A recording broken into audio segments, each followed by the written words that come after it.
Yeah. Welcome, ladies and gentlemen, to episode 221 of the Splashcast. The mic check. Y'all know who it is. I ain't got to introduce myself. My name's right there on the screen. Y'all should know. Pop out. As is hit it with the Vanna White. Yeah. Oh, what's good, man? I'm feeling good. It's a Monday. We doing it raw. No pause. How about that? We feeling good. We feeling blessed. Y'all see it on me. That boy is ATL out over there. We back. I'm feeling good. It's the mic check. Let's check the mic. I think I look good. I know I look good. I hope I sound as good as I look. How about that? Yes, sir. Yes, sir. Ditto. Got the haircut. Not as grizzly out here I was before. I was out last week. I was like, man, I ain't put no reels out last week. I was like, no, I can't. Hey, I was looking rough. I am back. I'll be getting a haircut this week because I'll be in the streets this weekend. Shout out to the rodeo. Oh yeah, the rodeo's out there crazy. Yeah. Streets.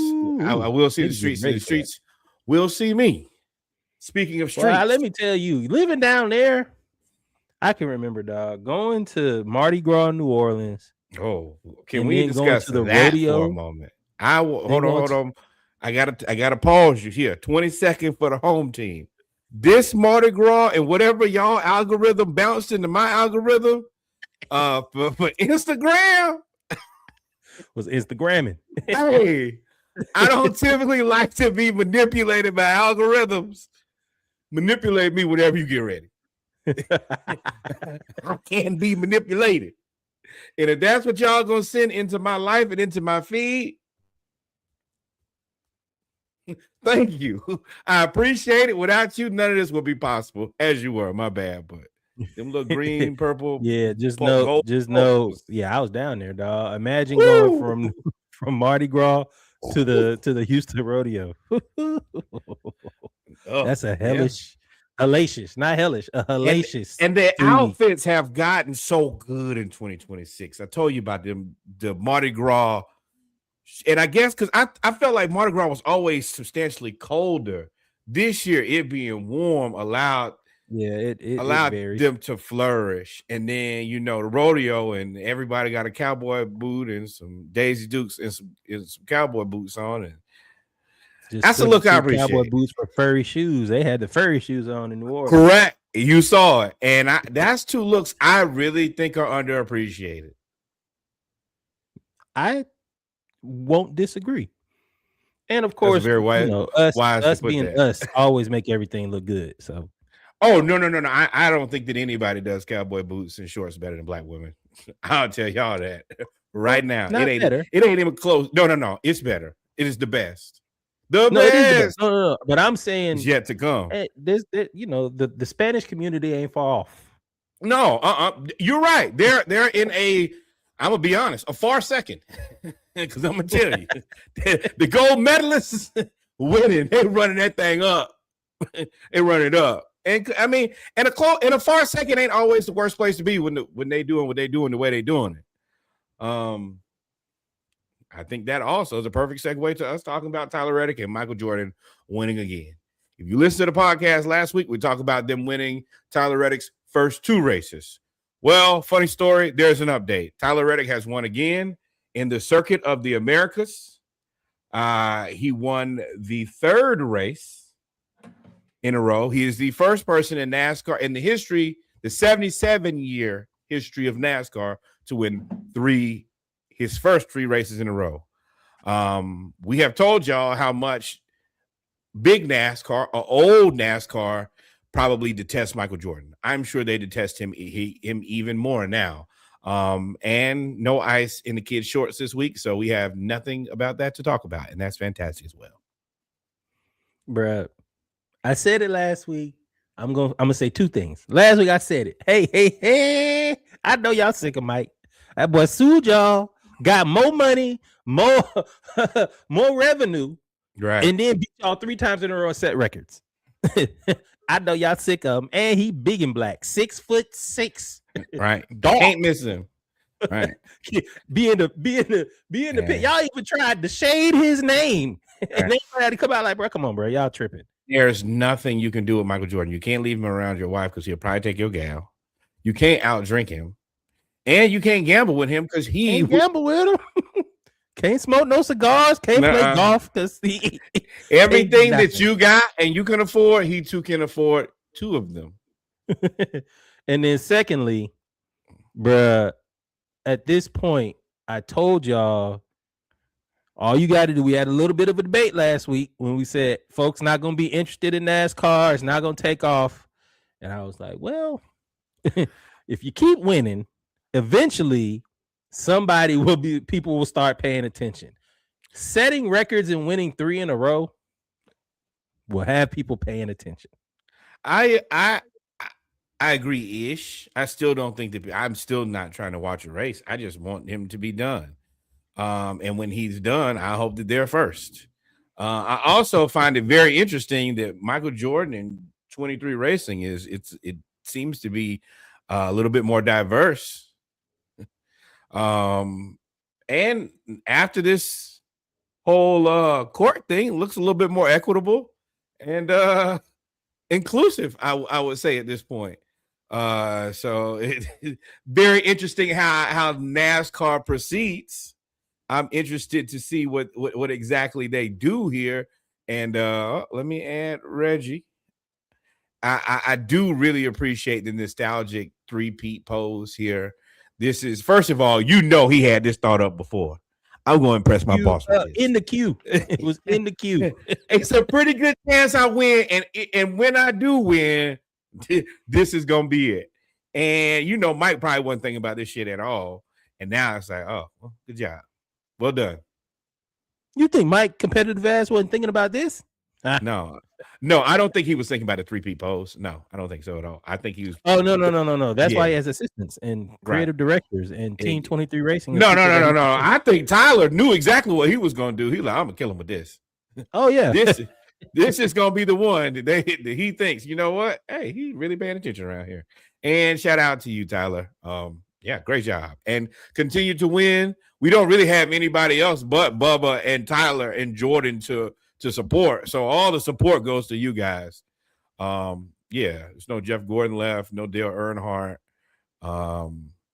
Yeah. I didn't really support those other two anyway. That was when I did not pay attention to NASCAR at all. Yeah. I knew of them because they were in commercials, Budweiser, and I think Gatorade. But after that, no, man. Well, at least for me growing up, nothing. Dale Earnhardt Jr. and Senior, Jeff Gordon. Senior was a big deal, and Richard Petty. If you grew up, you in the like. Yeah, I say that, but I didn't pay attention, and also I went to a PWI elementary school, so when Dale Senior died, it was like. Now, see, I will give you this. My elementary school was a little bit more liberal. They weren't, but just living in Augusta, the other parts of the town were very much so into racing, but no, not my little neighborhood. They didn't care. Speaking of other people doing absolutely fantastic things, actually, no, let's not start with Flavor Flav. Let's start with the whole Olympic situation. Of course, okay. Yes, we reported last week that the men's and women's team both won gold medal in the Winter Olympics. And it was a moment where everybody was happy and everybody was thrilled until the mess man shows up. Mess man gets on the phone. First of all, y'all need he's a person who y'all should tell he's on speakerphone and there are cameras. I don't know if that changes what he does. So what does that matter? You're right. You heard what he says? My apologies. Social media app. I'm trying to be a person who's reasonable and all of those things, and that's just not him. But anyway, he basically gets onto the speakerphone conversation with the men's national team after they just won. He invites him to the not to the Waffle House, which it basically is. The White House and the Waffle House are the same thing at this point, especially since they're gonna be sponsoring a fight later. But he invites the men's national hockey team, gold medal team, to the White House, where he subsequently fed them McDonald's. But in that, he took a chance to take a slight at the women's national hockey team, who are also gold medalists, and basically say, I guess I have to invite them as well. They were not very happy about this. Number one, it was just a shot that anybody with any level of class would not take. These are also gold medalists, hockey players. You should respect them the same way you respect the men. But that set everything on fire. Reggie's face has so much going. Why? I got it. Okay, we can't be political, but I'm gonna try my best not to. No, I said should. I said should. Not will. I want to clarify that. I'm not a fool. In the climate that we are in right now, where voting rights are on the line.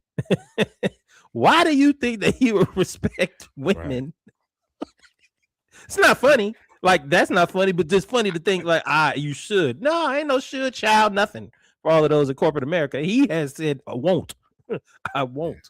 He's actually said way worse than that. Also, I did see somewhere they said, I saw that part of Instagram, and they're like, yeah, just take away the voting rights. I was like, bro, from women? The majority of people here want to do that.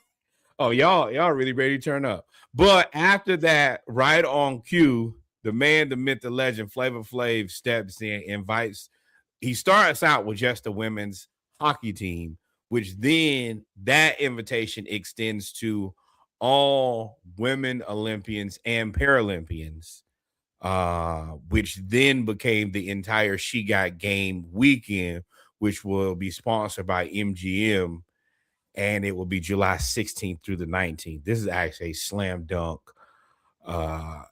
Flavor Flav and MGM have knocked this out of the park. This is actually an opportunity to be a fantastic support advocate for women's sports in so many different ways. And as you can see here in the tweet that he put out, hey, he's impressed by all the people reaching out, but also more than just sending your merch, send your money. You know how what we say around here, money is the key here. Follow the money. And I appreciate him standing up and saying, hey, man, don't send us no merch. Don't send us no t-shirt. If you really care about improving and supporting these women, send some money. He also started a GoFundMe to actually put money in these women's pockets. And at first, I think it was at 10,000. I think he paid 10,000. I have not been able to look and see where it is now. But overall, this has been fantastic. Flavor Flav, the greatest cosplayer we've ever seen. Maybe this, I won't say our generations, maybe our generations, Generation X, Sammy Davis Jr. type, in that you think he's one way based on appearance and act the way he acts when he's in character,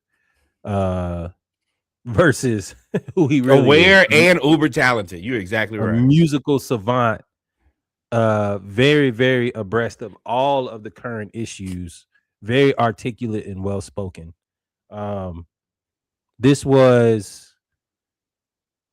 It started out as a shot more as a stand up for women, because he's always been a women's advocate, first off. Yes. But it started out as like as a way to uplift women when they're being slighted by literally the leader of the free world, the president who is supposed to be America first. And sprinkles of allegedly on top of that. Current events.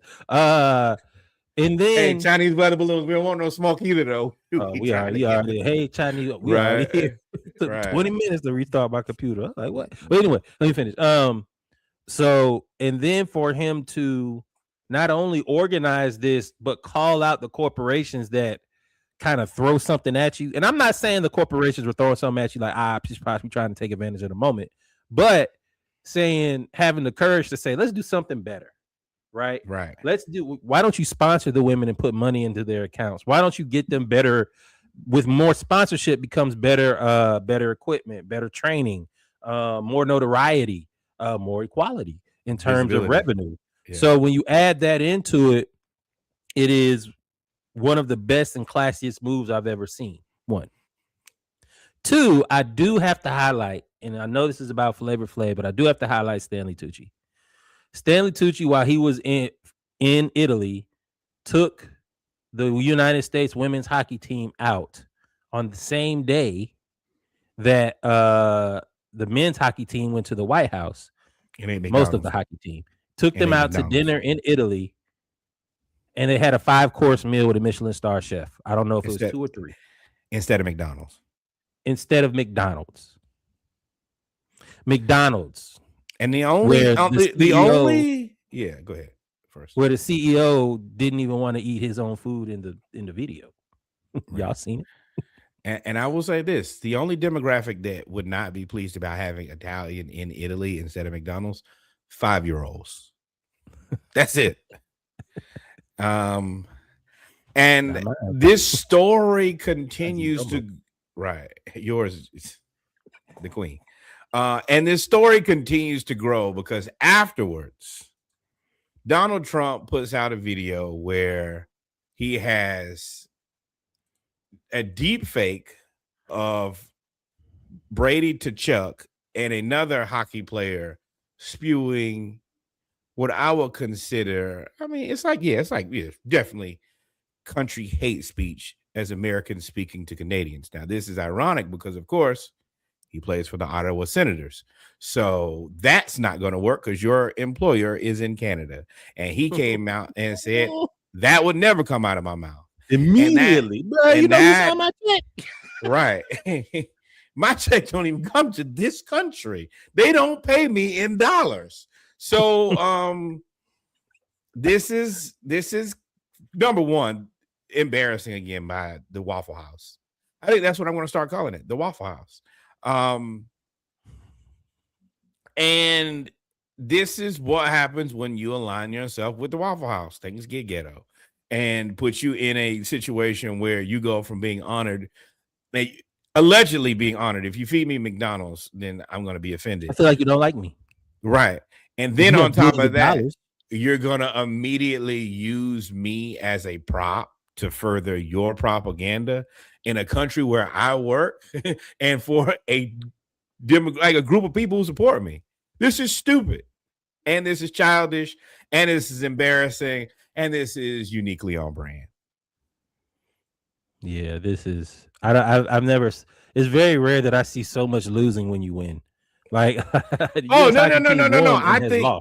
I think that is a consistent theme when you are in or around the Waffle House. Is it ends up being really bad for all the other people, not him, not the leader of the Waffle House, not Big Chef, but everybody else ends up being a casualty, and you end up taking pictures in the Hillary Clinton deposition, and then she walks out. There's no. I wouldn't go. You shouldn't. And I don't understand why. As soon as you saw every time somebody get over there by him, it's not good. But y'all going over there every time. Well, congratulations. And I know that U.S. men's hockey, they're in a sure position. Now, I will say that they polled all the athletes. Y'all lean right. So I'm sure that everybody wasn't laughing out of uncomfort. But I'm sure that everybody also wasn't cool with this either. And fair enough. I'll find another name. And yeah, the cook. But with that being said, I know that everybody wasn't cool with that, but this is what happens when you are adjacent to this. There will be foolishness, and there was foolishness, and you always get embarrassed. Ask Rudy Giuliani. Moving on to good decisions by good organizations. The Atlanta Braves have signed an agreement with All-Star Chris Sale, $27 million extension and a club option for $30 million in 2028. Thank you, Lord. We really, truly appreciate you. I think a lot of this has to do with Max Fried and him not being in Atlanta anymore, and we not being able to do that type of thing again here. This is a fantastic signing.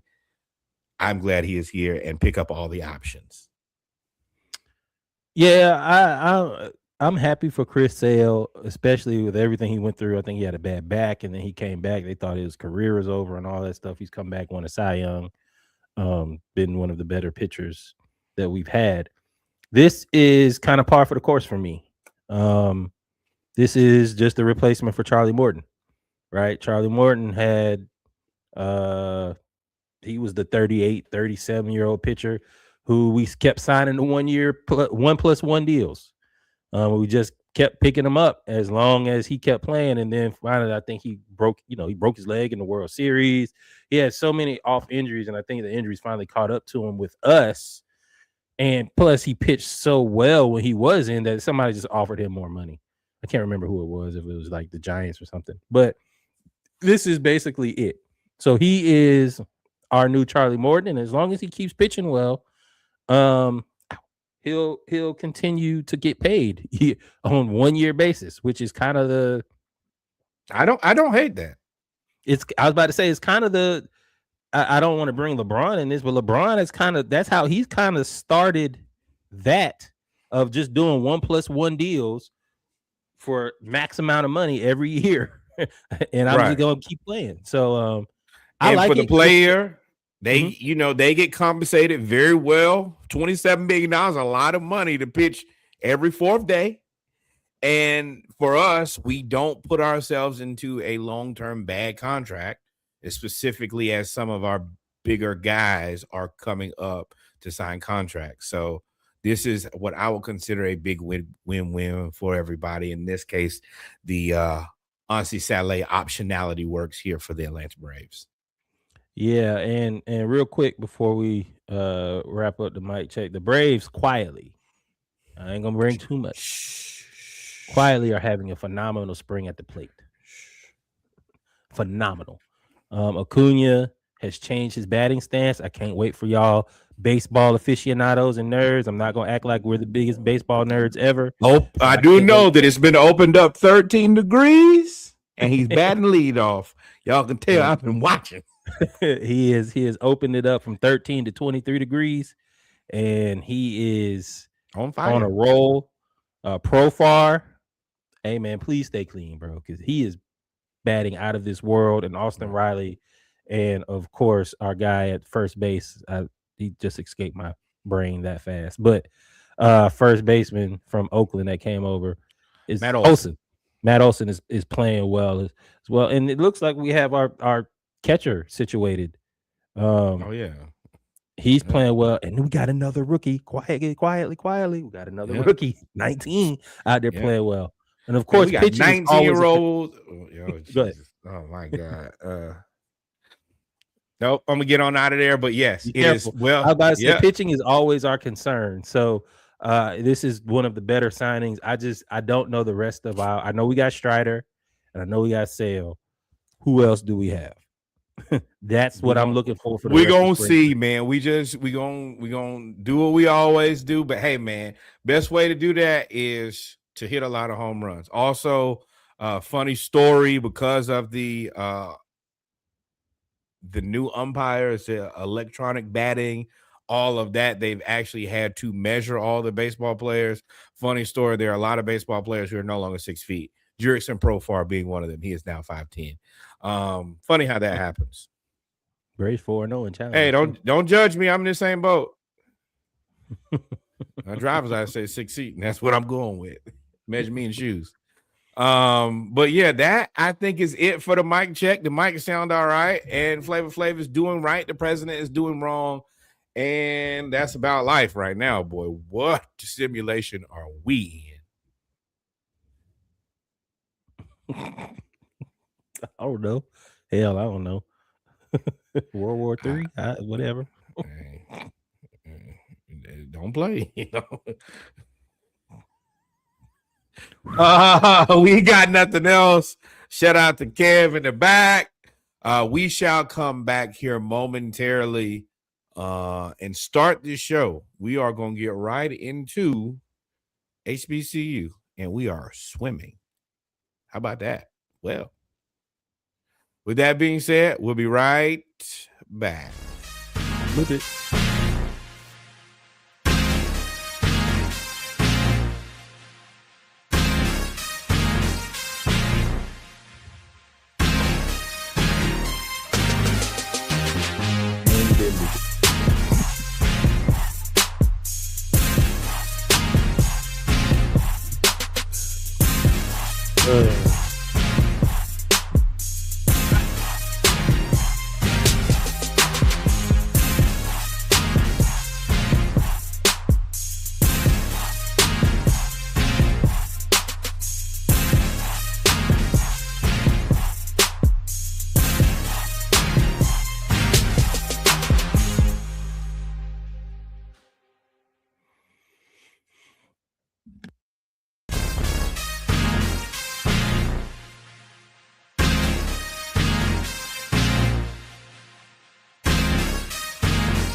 Welcome, ladies and gentlemen, to episode 221 of the Splashcast Monday Night Raw.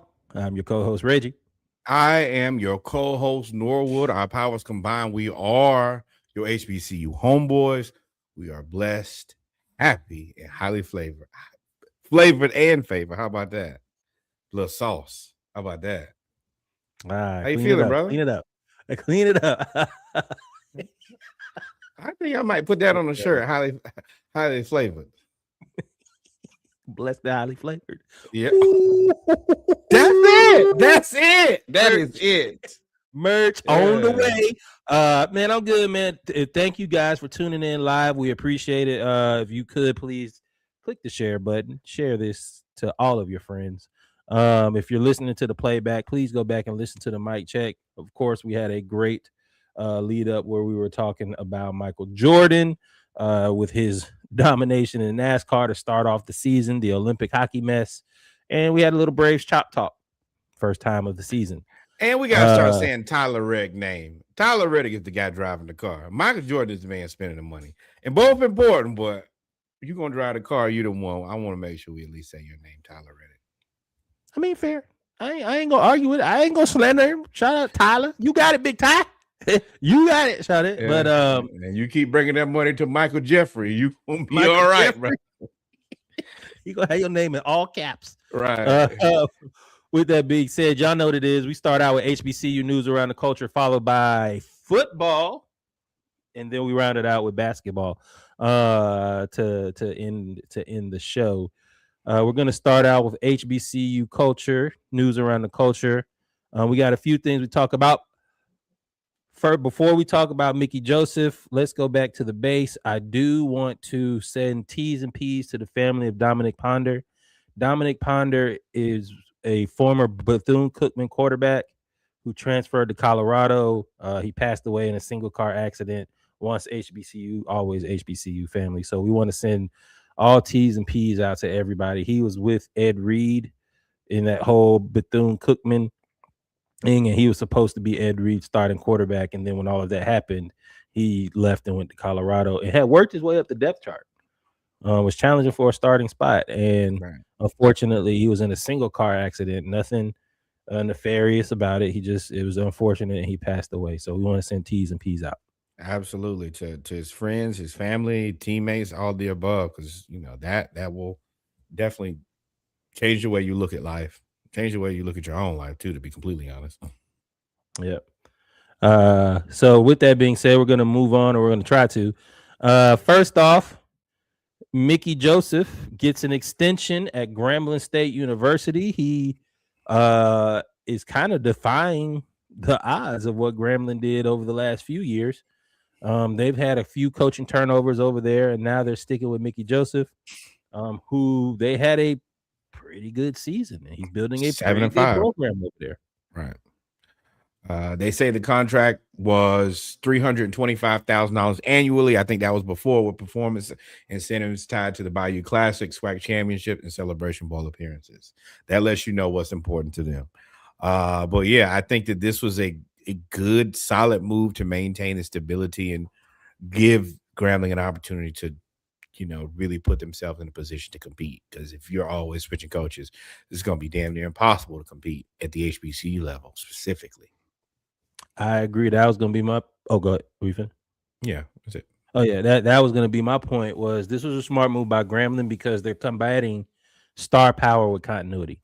So you have the star power at Jackson State. Jackson State right now is probably them in North Carolina Central. And South Carolina. I would say South Carolina State, really. Them in South Carolina State. Huh? Prairie View. Yeah. They are probably the standard of having star power and continuity. Prairie View is probably the outlier there with just the philosophy they had in the roster turnover. When it comes to South Carolina State as well as Jackson State, they have the star power and continuity. Southern now has the star power with Marshall Faulk. They're trying to build continuity. Grambling is going the other way now. For those football heads that actually are nerds about football, know who Mickey Joseph is, but especially in the coaching ranks. But it's more about continuity with them, and they had a pretty good season.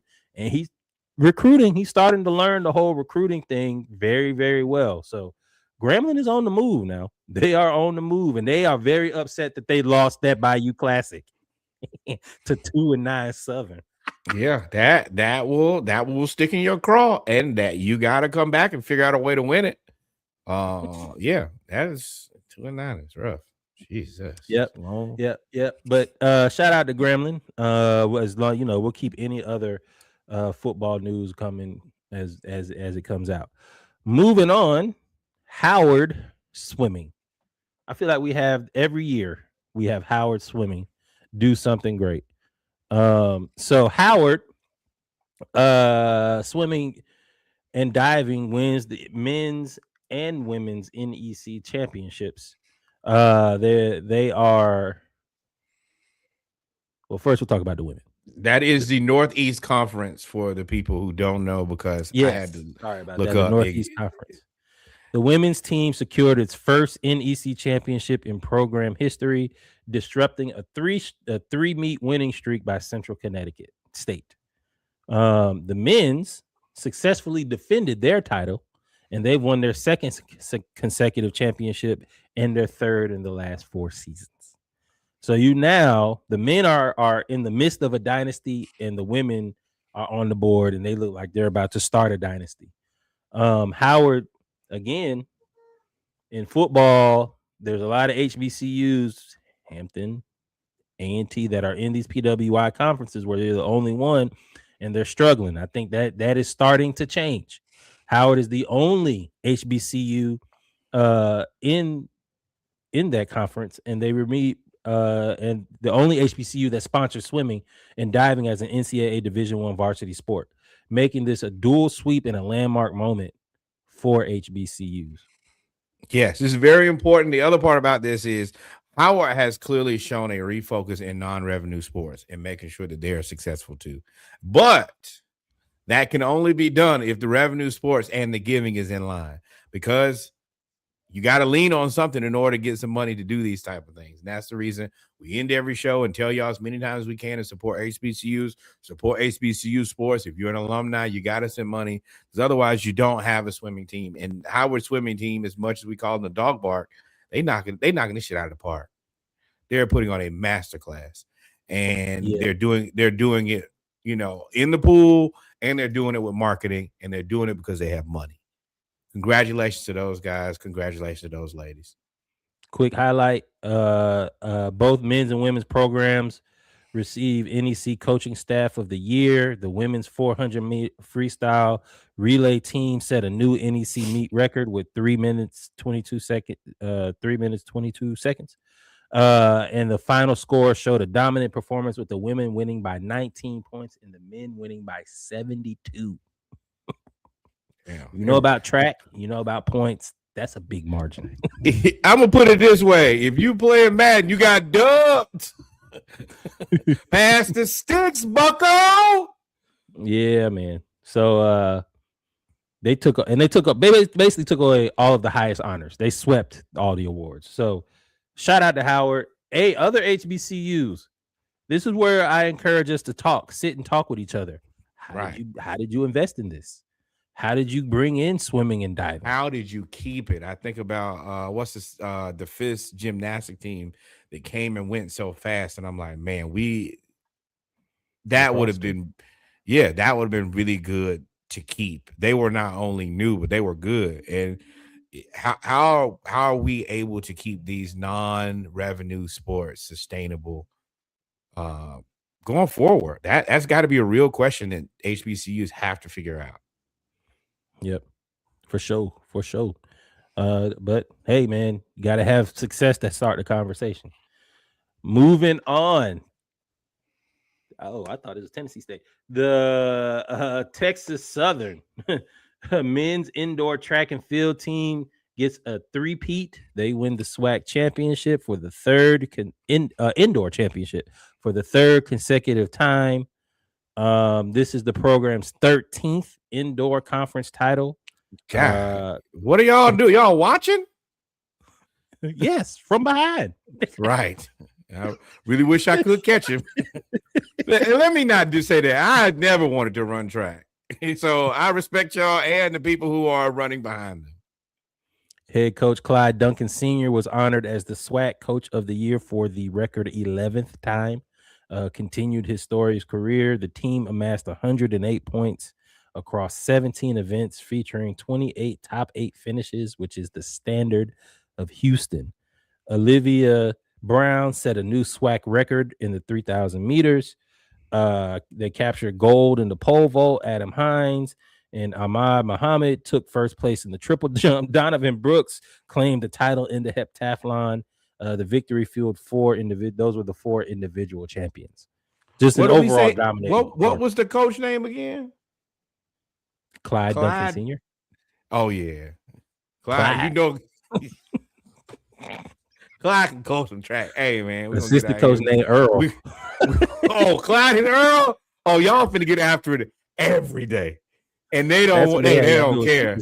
If you don't like it, you can go home because Clyde and Earl ain't got time for you. Old school. Go ahead, you carrying a broom with gallon water jugs on each side. I was teaching people how to run for your parents for your parents was born. It's that simple. You can either get with it or you can go home. Right. 13 indoor titles. Yeah, Clyde and Earl, big unk vibes. Yeah, but man. success. So shout out to TSU, man. I believe that's what we have for HBCU news around the culture. Again, T's and P's. Shout out to Grambling with continuity, Howard swim team, Texas Southern's track team, and we highlighted the CIAA last week as well. I can't wait for March Madness is here. We can't wait for these conference tourneys, these upsets. I'm claiming HBCU victory in the tournament. Oh boy, at Jackson State, it putting up buckets. He one of the top 5 scorers in college basketball. Period. Yes. And Bethune-Cookman, shout out to them. They won the regular season SWAC tournament. Regular season SWAC title. Shout out the men's. With the women's, shout out to Alabama A&M. They won the women's SWAC title. Shout out Shalomi. So we do want to highlight those. Basketball tournament season is upon us. About to have these conference tourneys. Y'all stay tuned. With that being said, we gonna be right back, or we gonna go straight into football? No, we're gonna take a quick 60-second break. Everybody collect yourselves. We're gonna come back and talk some football. We're gonna have a little bit of interesting Falcon talk. But y'all know it's the off season. This is the warm-up, and then basketball. Y'all see it. But yeah, we'll be back 60 seconds. Y'all mentally prepare your hearts and minds. Before we go, though, remember, like, follow, subscribe, hit the little arrow. You got it. I'm not asking you to send it to your entire friend group, but at least your best friend, the person you truly care about. Hey, man, by the way, it's 2 fantastic guys. They have a great podcast. Modesty gets you anywhere. Send all. Copy all. I'm taking the I'm taking the person I know's approach. Shoot it. Hey, yeah. Let's get out of here. That man got a family. Baseball. We have baseball percentages. That man got a family. We'll be right back. Y'all stay tuned. And thank you. Loop it.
we're back, ladies and gentlemen, with our football segment of episode 221 of the Splashcast Monday Night Raw. We appreciate you guys for tuning in. Make sure you like, follow, and subscribe. Tell a friend. Send all, copy all, reply all, forward all. We appreciate it. Whoa, because we all work jobs and most of us have pretty good jobs. Do not reply all. Because I'm going to tell you, if I see you reply all at work, we going to make jokes about it. And the people at the job that not supposed to ever hear from you, they're on the reply all. Also, shout out to Ryan. Thank you for sending it to the folks. Yes, sir. I be talking bad about y'all on TV. You see this clown reply all to the CEO? You idiot. Oh, I have a story for that. Nope. I'll tell y'all offline. Debrief. With that being said, post-production. They got to learn discernment, man. We're back with our football segment of episode 221 of the Splashcast. We're gonna start out with NCAA football. We have more money being spent, which I am going to introduce the topic first. I'm not going to talk first, and then I'm going to tell you I told you so. SMU has raised another $50 million. 4 families combined to donate $50 million to the SMU Athlete Benefit Fund through the Mustang Partners Booster Club. This is a significant contribution designated for scholarships and NIL advancement, as well as revenue sharing, and provide direct support to SMU athletes. Let's just stop right there and scratch out the word scholarships. That is straight NIL money to the current players. Salary. Yes. Let me check off a couple boxes here. Salary. This is on the heels of, remember, SMU just got moved up, and that's after they raised $100 million in about 5 days to buy themselves out of their last conference and join the ACC. Then you come in. Now, last year, you can't raise the $100 million every year. What it seems like is they're gonna have boom or bust. So this year they raised a $50 million and they right back in it. It has been proven that if you can raise the money, as we talked about Texas Tech last year, it seems like you can buy your way into the conversation. And I know that everybody don't like it, but the NCAA could have paid players. So this is where it is. It is also Dallas. And we know that Dallas is oil money. And all of this together seems interesting. SMU is the original pay to play. Like, these are godfathers. We wrote the book, and now y'all legalized the book that we wrote. Like, first off, I'm gonna let you know right now, this is not $50 million. This is actually going to turn into $100 million. Alongside this donation, the same 4 families launched something called the Boulevard Society. It's funny you bring up Texas Tech, because Texas Tech and the billionaire that they profiled did the exact same thing in NIL. And the initiative is aimed at further bolstering the university's athletic resources. So what they're trying to do is double it and get to $100 million by the end of the year. And they're trying to then establish themselves alongside the Mustang Partners of being the Boulevard Society to raise $100 million per year for SMU. So that whole thing of year on, year off, no, they doubling up, big dog. Right. This is a power play, and the rest of you guys, I mean, SMU, they got money, but they ain't the only people with money. The rest of y'all could have done this too. It's a lot of y'all that's really embarrassing that have just kind of been looking around, trying to not do nothing, and you're just gonna let SMU and Texas Tech buy themselves right to the top, and you're gonna be looking like Boo Boo the Fool. No, you're not. No, you're not. I told y'all, and this is where Reggie says I told y'all. I told you so. As soon as NIL happened, it is literally, there's a whole episode when they did this where I said the state of Texas is going to take this over. I literally said that, and everybody was like, okay, you're right about that, but as much as Texas can do this, so can California. Yeah, but Texas has multiple schools that can do this. So you have Texas Tech that's going to do this. You're going to have in Texas, oil money and California money a little bit different. to me, because Texas don't have no state tax, right? So they're not paying any money when they give these people. It's more money that they're getting versus going to California. Your dollars are stronger because you're not paying the tax. I mean, but also we're also talking to people who have the best lawyers and accountants in the world. Let's be real here. The money is all funny. And dress it then up and make it real. You saying, Texas Tech. I mean, look at Eastern Texas, San Antonio, whatever, Texas El Paso. They just bought some. Yeah, Texas San Antonio and Texas El Paso. Just put a bunch of money into that. Right. Just put a bunch of money into that. Texas A&M made the playoff by buying they bought rosters. They did it before. Right. They did it too early with Jimbo. Jimbo probably sitting there like, And they spent that $100 million on Jimbo, and then it was like, no, this is too much. And now that's the cost. Going rate. Right. The funny thing about this is, see, like everybody to figure it out. Well, no, I mean, look at Texas. They made it to the national championship game. Lambos, baby, Lambos for everybody on the field. They had Lambos on the field as you walk into the locker room. Bro, I told y'all. Now you're right. Texas. I want to give these college football players a lot of credit. Y'all's self-control minus University of Georgia has been really impressive. Them UGA boys get in them cars on the weekend. They know where they going, and it ain't home. You're going, and you're not going home, brother. I start arguing. I used to be like, man, they targeting the brothers. They doing all that. They'd be like, yeah, he was going 125 and a 38 and a 35. Right. I'd be like, what do you want me to say? Where are you going 130 miles per hour in Athens? You done drove through Athens. You can't even blame the system. You could have made it to Atlanta in 30 minutes from Athens going 130 miles an hour. What you want me to say? I can't march for you. I can't put up the fist in the flag. What you want me to do? It is what it is. All right. Never gave you all that money. And they get right on out. And that coach, they got an analyst that just go get the car. They getting out before Monday too. They got a whole. I'm sure they got like a little football team car the day of. The night of, the analyst went and got the cars and brought them back and put them in the lot.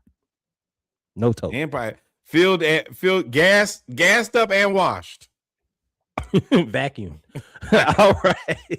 How's my car cleaner than when the cops got me? With that being said, we're going to move on a little bit to really NFL. First, we're going to start out with like the team cards, and then I'm going to parlay that into Falcons focus, and then we'll talk about some trades that happened to play it off. So the NFL has released the report cards, and now the NFL, well, they used to release the report cards. I believe this is the last year they're going to do it. They are getting rid of releasing report cards. The report cards are where they give grades to facilities, coaching, ownership, team management, GMs, everything. They grade everything about an organization from top to bottom and whether you want to play with them or not. And they seem to be very accurate. And the teams that normally suck are normally at the bottom of the list. And the places that they suck the most, they're typically right. Yes. But this is this goes hand in hand with the climate that we're in politically here. Exactly, Kev. Where people are no longer having accountability. We have it in politics. We have it in business. Now it's over here in sports, which is also. I don't think they're afraid of the accountability as much as the transparency. I think that they don't care about being accountable. I think that across the league, the Jets suck, and you know why the Jets suck. I think that they don't like that. We as the fans, we can see that the play, like we come to our own assumption, or you'll hear from a player once he's moved on. But for the players there to say, "Hey, man, this locker room sucks," or when it comes to New York Giants, this field sucks. Or when it comes to the New York Jets, this ownership sucks.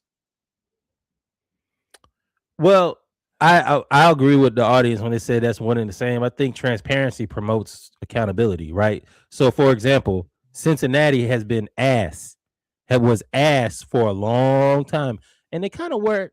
And then, if you look at all of their team grades, most of their grades for a long time were really, really bad. Now, of course, they looked up with Joe Burrow, Jamar Chase, and T. Higgins. Yeah, But I don't think the Jets are anywhere near account or ability. Not even in the ballpark. I think no, and they also said that Woody Johnson was one of the biggest people to try to get this stomped out. Exactly. Why? Yeah. So you can't, because he don't want it. You can't see it. You can't hold me accountable. That is the MAGA way. Fool me, can't get fooled again. So the reason I brought this up, and I said I want to kind of parlay this into the Falcons. The Falcons had got. Wait. Before we get into that, I do want to get a few comments from NFL players. JJ Watt says NFL won't let actual players grade the workplace they attend every single day, but they allow third-party grading service to display their rankings of players on national television every Sunday night. And he is speaking directly to Pro Football Focus. That is ironic, because that means what's good for the goose is not, in fact, good for the gander. And then the Falcons just did that and fired the whole staff by getting a third-party person to evaluate. And then, well, what he's saying is every Sunday night you see when they show each player, they talk about where that person is graded by Pro Football Focus. Pro Football Focus has nothing to do with the NFL, but you put that into your broadcast. Now, this case, this is actually a report card from people who actually work at this place, and you're going to stop that. That is not lost on him. Then Alvin Kamara goes on to say, what if the players may want to tweet it out at the end of every year? I think that has a very high probability of that happening. I think that will be a great way for them to fight back, as they are continuously kind of pummeled and mistreated because of the large group of players, and they're looking to potentially add another game. You have Cam Jordan that says the NFL is upset that teams have been graded, judged, and coerced to update facilities, training staffs, weight rooms, necessities to keep the modern NFL athlete top tier. So what they want you to do is be elite, but they don't want to give you the resources. And these are from 3 legends. Cam Jordan is a Saints legend. Alvin Kamara is Saint legend. And JJ Watt is the most lovable NFL player of all time. Hall of Famer. Right. So, yeah, that's this right. Ain't from chumps. This ain't from chumps. And I like it, man. Hopefully this strengthens the union as well. We always talk about the union in terms of basketball, football, and baseball, and hockey. And I think football, because of just the sheer size of the union, is probably there's a lot more opportunities to have chinks in the armor. But when stuff like this happens, this kind of galvanizes the group. So you'll start to see some more negotiations. I appreciate JJ Watt standing in the gap. Actually, all of these guys, because they're considered elder statesmen. They're not really players. JJ's retired. Alvin Kamara is kind of out of the firing range too. Yeah, that's what you have to do, specifically in an organization like this, where they will definitely blackball you, i.e. Colin Kaepernick, etc., for speaking your mind about these type of things. You got guys who are essentially untouchable. Alvin Kamara is on the other side of his career. Cam Jordan is a Saints legend. There's nothing you can do to him. He's going to leave on his own time. And I think that is a responsibility to specifically all really older, accomplished athletes, but specifically in the NFL, where you can't do a whole lot of talking because they'll make you disappear, that you guys got to stand up. And I think, and I'm going to say this, it needs to come from the quarterbacks. Peyton Manning, this would be a great time for you to say something. Tom Brady, this would be a great time for you to say something. Drew Brees, it would be a great time for you to say something. Ben Roethlisberger, shut the hell up. Ironically, the quarterback that probably speaks out the most against the things that owners are doing from a union negotiation standpoint in the recent history has been Aaron Rodgers. Right. He used to be on McAfee saying this was a terrible deal. This does nothing for the players that are at the bottom of the roster or mid roster trying to make the team practice squad. This just gives me more money. Right. So you're right, man. You definitely need more output from all of the legends.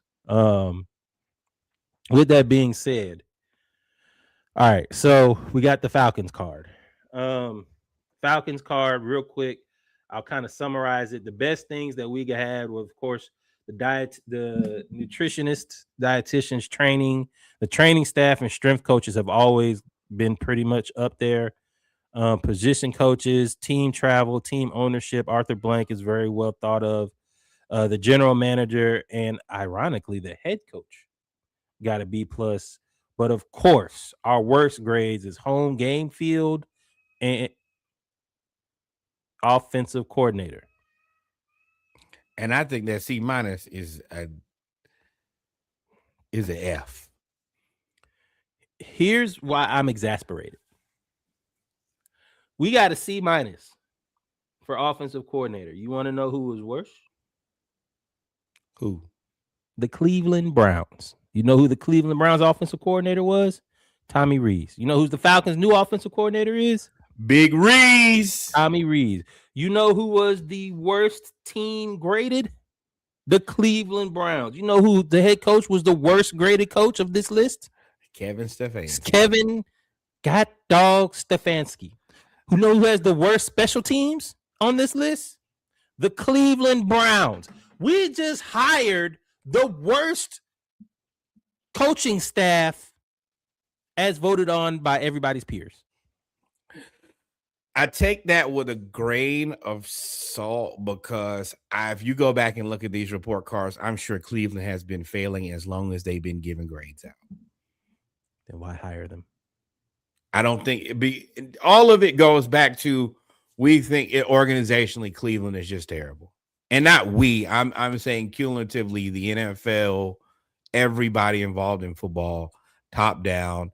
And we have proof because we see how the Milwaukee Bucks are currently being run. So outside of really the Milwaukee Bucks drafting one of the greatest basketball players of all time, they've been run pretty poorly too. So it's consistent that it's Jimmy Haslam. The other part about this is that the Atlanta Falcons, the Atlanta teams are all about the same. They've all done a really good job with facilities. They've done a really good job with player treatment, all of that. And everybody doesn't have that. And I think sometimes we take that for granted. I know that it's rough. It's a I'm going to say it, it's a fucking fight to be an Atlanta fan or any sports team. Hell, including the Braves. We just got a couple championships. But I do really appreciate that all of these organizations really give an effort because all of these organizations don't. And I know it's not everything that we want all the time, but that's how you get a Jesse Bates. You do these type of things right here. And hopefully, we're able to keep players and grow players. And it takes doing this type of stuff. Now, I don't know what they mean by home game field. I don't know what there isn't to like about the field at Mercedes-Benz. I don't know. I would probably have to read more in depth to that. And I could probably circle back with y'all during the week about that. Right. But for the most part, they've been pretty consistent with just about everything, including special teams coordinator beating the C+. With that being said, before we move on to NFL, we got a couple more things I wanted to highlight. It's been a tough off season for the Falcons. To say every off season is tough. Not like this one. We factory reset our entire coaching staff, our entire executive staff and coaching staff. We made controversial last year. Huh? You remember last year when our defensive coordinator's kids was calling players? Yeah, I mean, yeah. Okay, but I'm telling you, it's not as worse as this month. Now, let me finish. So then wait, there's more. Our defensive coordinator or our passing game defensive coordinator leaves to go to Cleveland. We hire a coach that we made a questionable hire at coach again. We shuffled our executive branch. We then bring in an assistant D-line coach after securing our very sought after defensive line coach, who brought in the assistant D-line coach who was fired after 17 days because of legal issues. You're going to jail. Not to mention our star rookie defensive end also in legal issues. So y'all please Might pray be for the going to Falcons. jail too. Big jail. Witness jail. Corroborated stories jail. Falcons are in an uphill battle.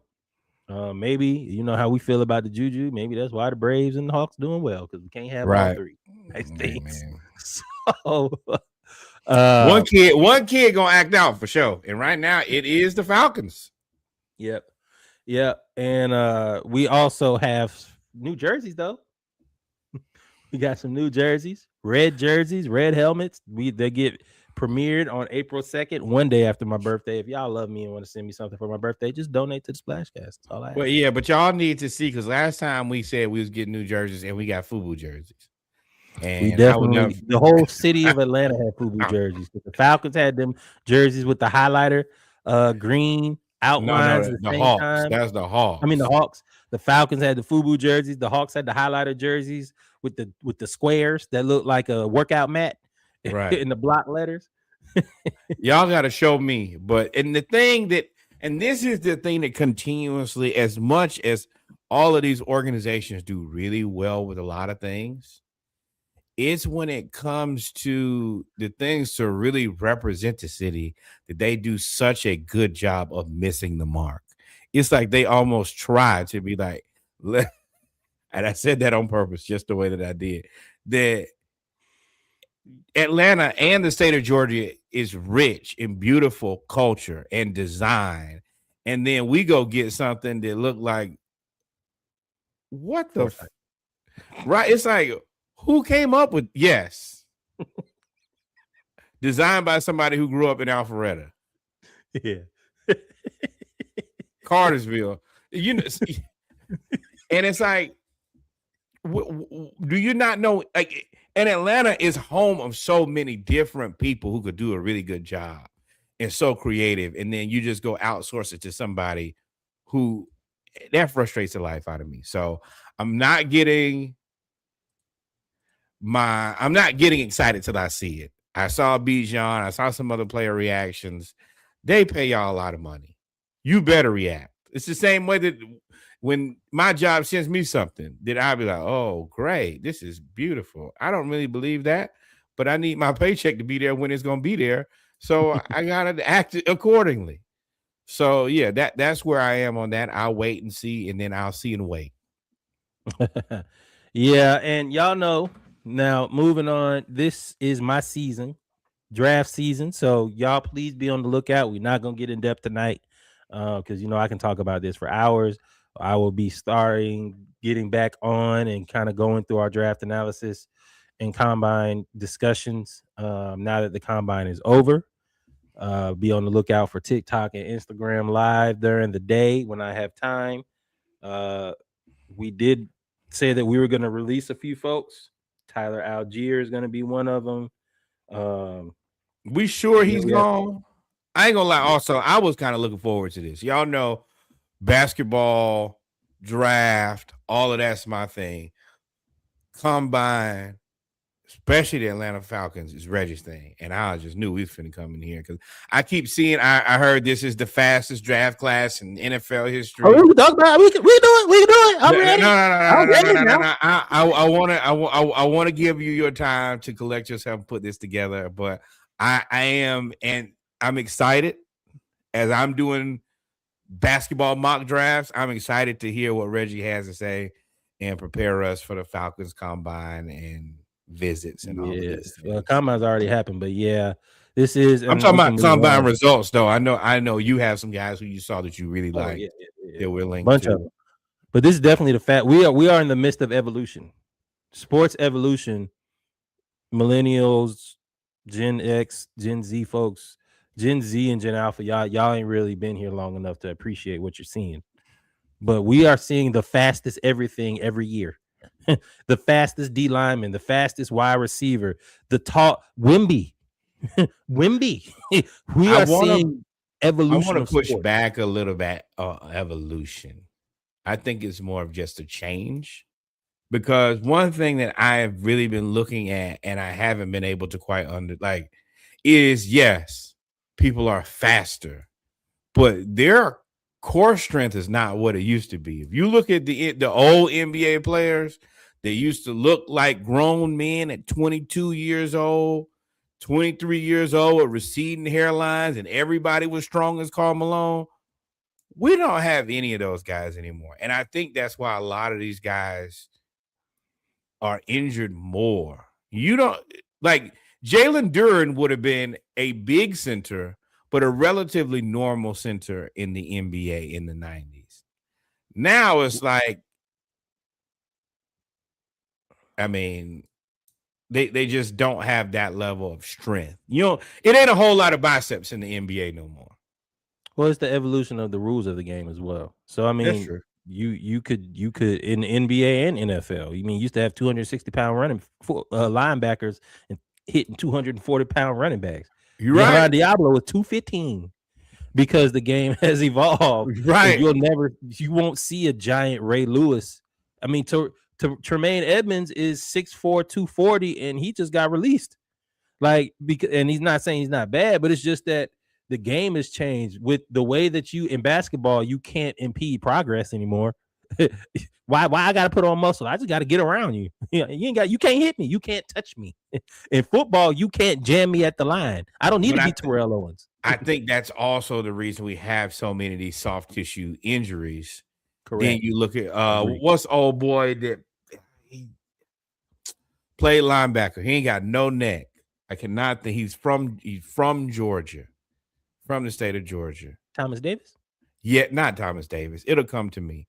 But you don't have those type of guys anymore. I'll come up with his name here. Currently. He went to Auburn. No. That's what I'm talking about. Yeah, those type of things.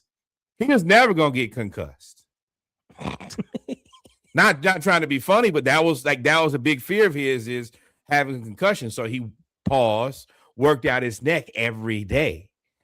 And that's a lot of the reason, like, oh yeah, if you don't have that muscle, then yeah. And I think the same thing, if you look at these guys, they're taller. You're right. And it seems like, especially in basketball, you're going to get a new 7-foot Frenchman every day.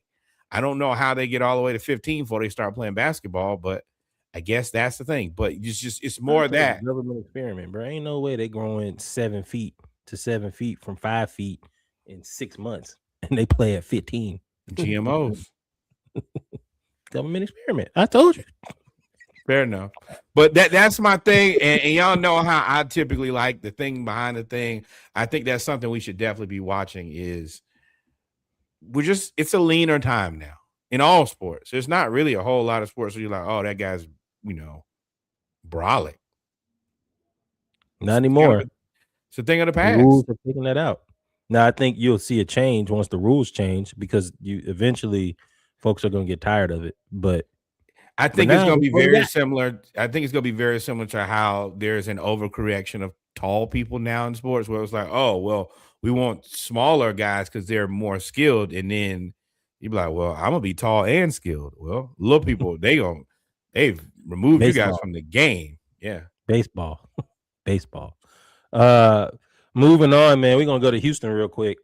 Houston has been wheeling and dealing all week. They traded Titus Howard to the Cleveland Browns for a 5th-round pick, I believe.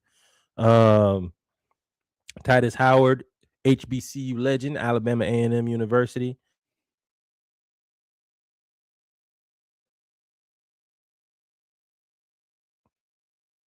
Yep. Oh, well, we did lose Reggie, possibly, at least momentarily. With that being said, I do find it interesting that the Texans have kind of been moving through this offensive line. And that's the reason this deal is a little weird for me for Cleveland, because, last year they traded Laramie Tunsil and they got the the haul of picks, and their offensive line wasn't necessarily great this year, and they have come back and traded this new offensive lineman, and Cleveland's kind of thrilled about getting this offensive lineman and signing him to a 3-year contract.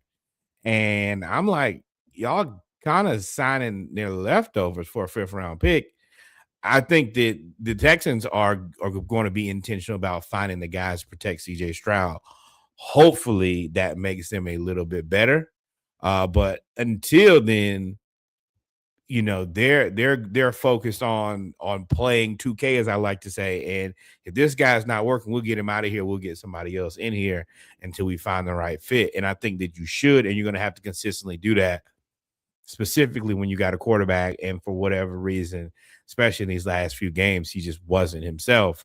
You got to do a job of protecting him and hope that that is the answer, is him being a little bit more available to be able to do what he needs to do without having the pressure. Next up, David Montgomery was traded from the Lions. They were considering cutting him, but they were able to come to a trade deal. This is interesting because you got to hope that he doesn't go somewhere and flourish, and he is headed to the Houston Texans to do just that. He was a really good player for the Detroit Lions. The Detroit Lions have found themselves in a rather precarious situation after losing basically all of their assistant coaches, where they're trying to find their mojo back. But this is a casualty and another loss for a team that's trying to find it. And I think that this is a fantastic pickup for the Texans. Does look like Reggie has joined us again. Yeah, let's go back to Titus Howard real quick. My bad. I don't know what happened. Everything just cut off. My internet cut off. I cycled. I don't know. But Titus Howard, shout out to him. He got traded. So then they got a 5th-round pick, and they ended up using some picks that they already got, and they traded for David Montgomery, who was, I won't say angry, was disgruntled in Detroit. And I won't even say this. I think disgruntled may be too strong a word. I think he just saw the writing on the wall. Jahmyr Gibbs is that guy, kind of like Tyler Algier. He's in the same precarious position. So they made that move. Houston needs CJ Stroud needs a run game. Joe Mixon has been hurt. He needs a run game. You saw it in the playoffs. When you can't run the ball, then they just press man and blitz, and there's nothing you can do. He needs to be able to run play action pass. You're correct. I did hear you say, as I came in, that they are trying to replace all of those great coordinators that they had. I have all the utmost faith in D'Amico Ryans. D'Amico, go look at Ryan Nielsen. Go look at him. Yeah. So the you're gonna start seeing more, and this is why I love the draft and around draft time, especially in basketball and football. You're gonna see more and more transactions coming out because there's a lot of veteran players. It's a lot of cap, even though the cap is going up. I think it went up $20 million again. The cap's going up in football and basketball. It's a lot of maneuvering that's going to have to happen. Yeah, I think it's $300 million in the NFL. And this trade is actually a really good trade for both parties. This allows the Lions to not just let him walk out of their building and not get anything in return. And if you're going to go somewhere, the Houston Texans, for a myriad of reasons, is a great place to be. And you get to be the workhorse that you are. And again, he's not old. I don't even think he's 30 yet. He might be. He might be, and you get to be the workhorse with a competent young quarterback with potentially could be a stable of wide receivers. So it's not like you against the world type of thing, and you got to beat them. You also have a very, very, very good coach and an elite defense. That puts you in all of that means it's spread even. You don't have to be a world beater. You can do your job, and you have a high chance of success, baby. Exactly. We just need to get 3.5 yards per rush. If you can do that, keep the chains moving. Our defense is going.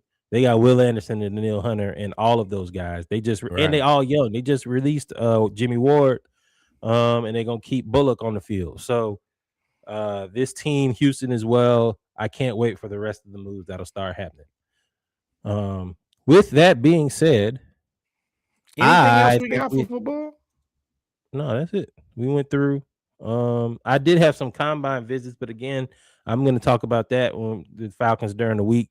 Make sure y'all tune in. We're going to take a quick break, because I don't know what just happened. I got kicked out.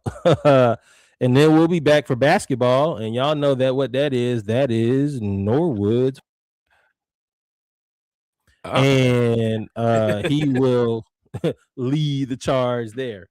Yeah, and we'll talk a little Magic City in there. How about that? Heard y'all like Magic City on a Monday. Luke.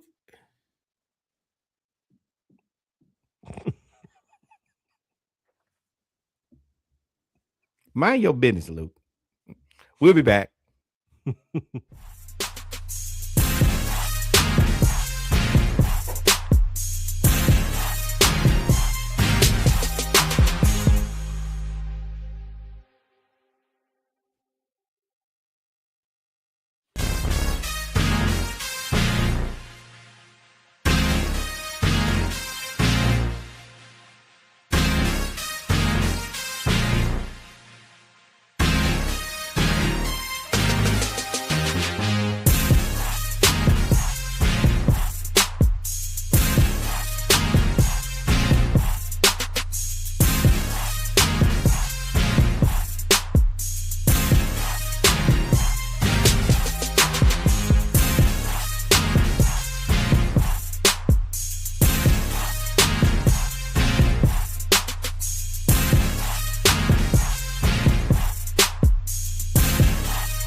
And we're back, ladies and gentlemen, with our final with our final segment of episode 2021. I'm sorry, 2021, Lord, not the year. Episode 221 of the Splashcast Monday Night Raw. Our basketball segment. 2021 was a interest. That was COVID. Nope.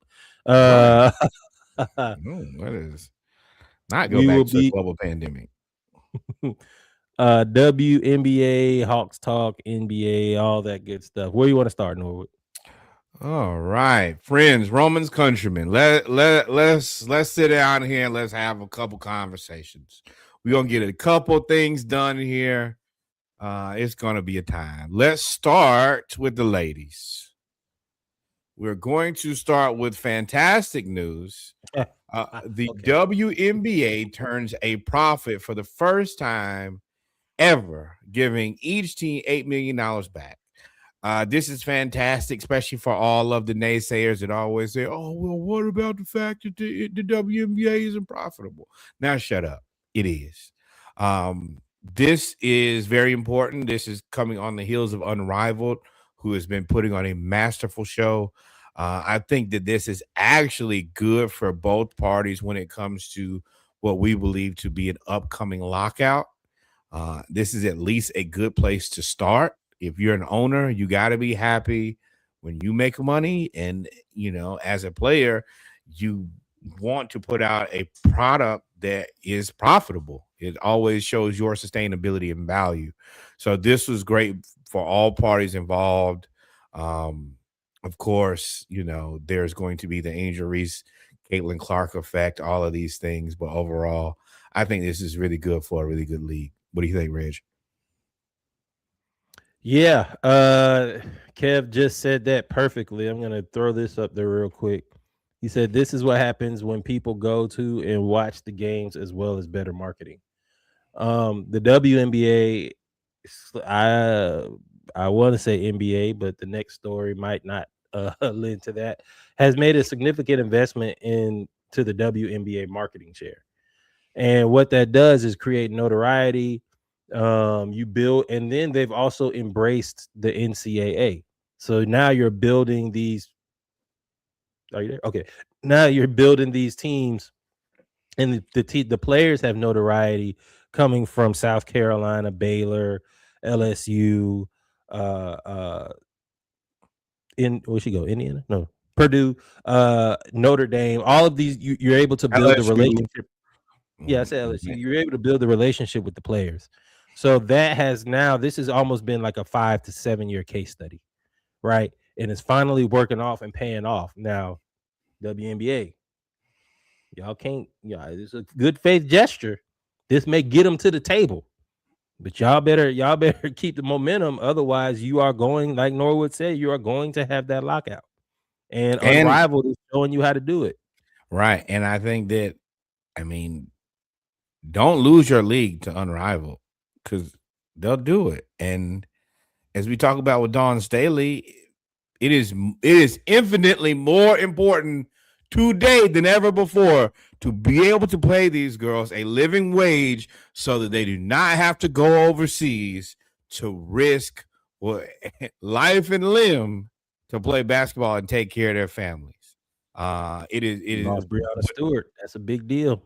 yes, and all of this specifically with what we have going on and what I assume politically is what's going to happen for the next 4 years. I don't think the rest of the world is going to be the biggest fans of Americans.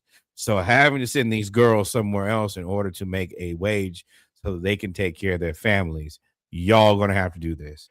I know that you may not like this, but that is the current state of events. And sometimes things out of your control influence your business and your money, and that's where we are. With that being said, we then had this piece of news fall out of the sky.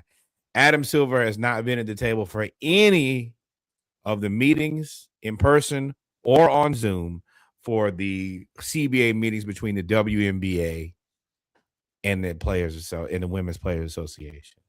This is disappointing.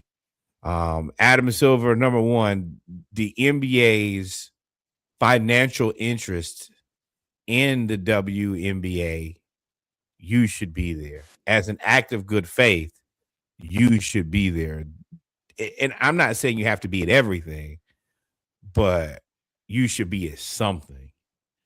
And you not showing up for the women definitely puts you in a precarious situation. Now, I know you have your own infinite number of things to happen, but you are the leader, you are the figurehead, and essentially you're kind of the leader of the WNBA because of how much money that you guys invest. So yeah, you need to make your face present. And I appreciate Breonna Stewart for saying what needs to be said, because otherwise nobody would have known.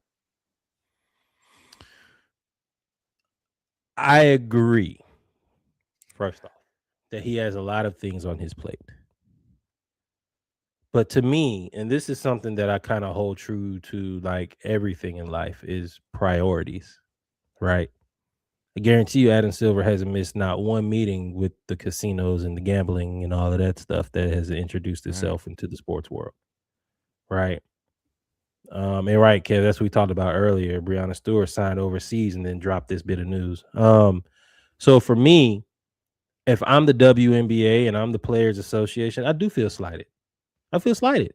You guys you are our major investors. There ain't no other. We have investors now, as you said, they just turned a profit to $8 million. But for a long nobody, time, you were footing the bill, and you still gonna foot the majority of the bill, brother, whether you're there or not. So and this is the thing. I want to be clear about this part. Yeah, they're footing the bill, but they're also using this as marketing. This is how you sell sneakers. This is how you sell jerseys. This is how you bring women to the game of basketball. That's going to bring more people to the NBA, it being the larger organization. So this investment is paying off for you. So yeah, you should do what's right and show up for these people. And to me, And what I was saying was, to me, if I were making this much of an investment, and I'm asking all of my partners and people that employ me and the board to make all of this investment, I would like to have somebody there. If it's, I would like to be there at least some of the time, even if it's about morale and team building. I would like to have that there as well. And you kind of got the blueprint of how to build out a world league, right? You're literally making the NBA a world type organization, meaning it's not just in the USA. You're not playing games abroad. You have NBA Africa. You have all of these things, these outreach programs, and everything that's going on. You have more international players than ever before. You are literally writing the playbook. It's like with us with the podcast. We have literally done it for 5 years. We know just about everything that can go wrong. And then something like today happens, and you just kind of move with it. But you have the playbook as the NBA. Why not show up and try to institute that playbook with the WNBA? And It's I there. mean, you bring that up, and you're right about NBA Africa, but they're also in current works of trying to drop a league into Europe right now, like this very moment. So, number one, you're going to be looking for more women to be interested in the game, right? This is a perfect way to do it. So, and I know it's not a ton of money to the NBA owners, but it's still a few million. Everybody's got to pitch in their part. Yeah, if I'm sending, y'all know how I am. If I'm sending my money over there, I want to know, hey, somebody needs to go over there and see what's going on. If not you, then you better earmark a representative who says, hey, I'm coming and speaking on behalf of the NBA, because we sending money over there. So, yeah, if I was an NBA owner, I don't know if you can say, hey, you need to do this because of the amount of money that they're bringing in, but somebody should tap you and say, hey, man, I'm still sending money over there. Least you could do is, I mean, we send money to Hampton and I go look. I go see what y'all got going on. And I think that any person who's investing in something else, somebody should be over there looking, and you need to show up, because we all know that this is headed for a lockout. If you can do anything to stop this from breaking down and us all losing money, then Adam, take your ass over there.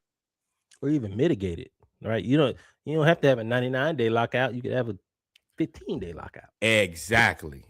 You could have went one of them days. I'm not saying go every day, and it's good for you. You've done a lot of good, but it's a lot of things people question you about. So it would be some good PR for you as well. He'll be there. NBA's reactionary. He'll be at the next one. Watch. Oh yeah. He's been called out now, which sucks. It's like, damn, we got to embarrass you for you to do something. Yes, that's how you raise children. Right. Well, next up, I really appreciate this. Dawn Staley is pushing to get all of her former players out of Israel. She's called it a war zone, which it is. I will tell y'all, I was scrolling on Instagram and I saw this lady, and she was I thought she was just a black lady over there. So I'm watching, and she's telling us how she's basically going to a bunker where they have a bunch of people so that they can protect themselves against all the bombs and drones. And you get to the end, and she gets down. She actually gets down. She's talking to the people that get her into the bunker. Then she explains she's a women's basketball player. And you're like, oh shit, you forgot about that? No, I didn't. No. I didn't catch her first story. I caught her mid-walk already. Then she got to the end and she explained it, and I was like, I just thought it was a person trying to be safe. Then when she said, oh yeah, and I play basketball over here, it's scary. I was like, oh wow, that kind of.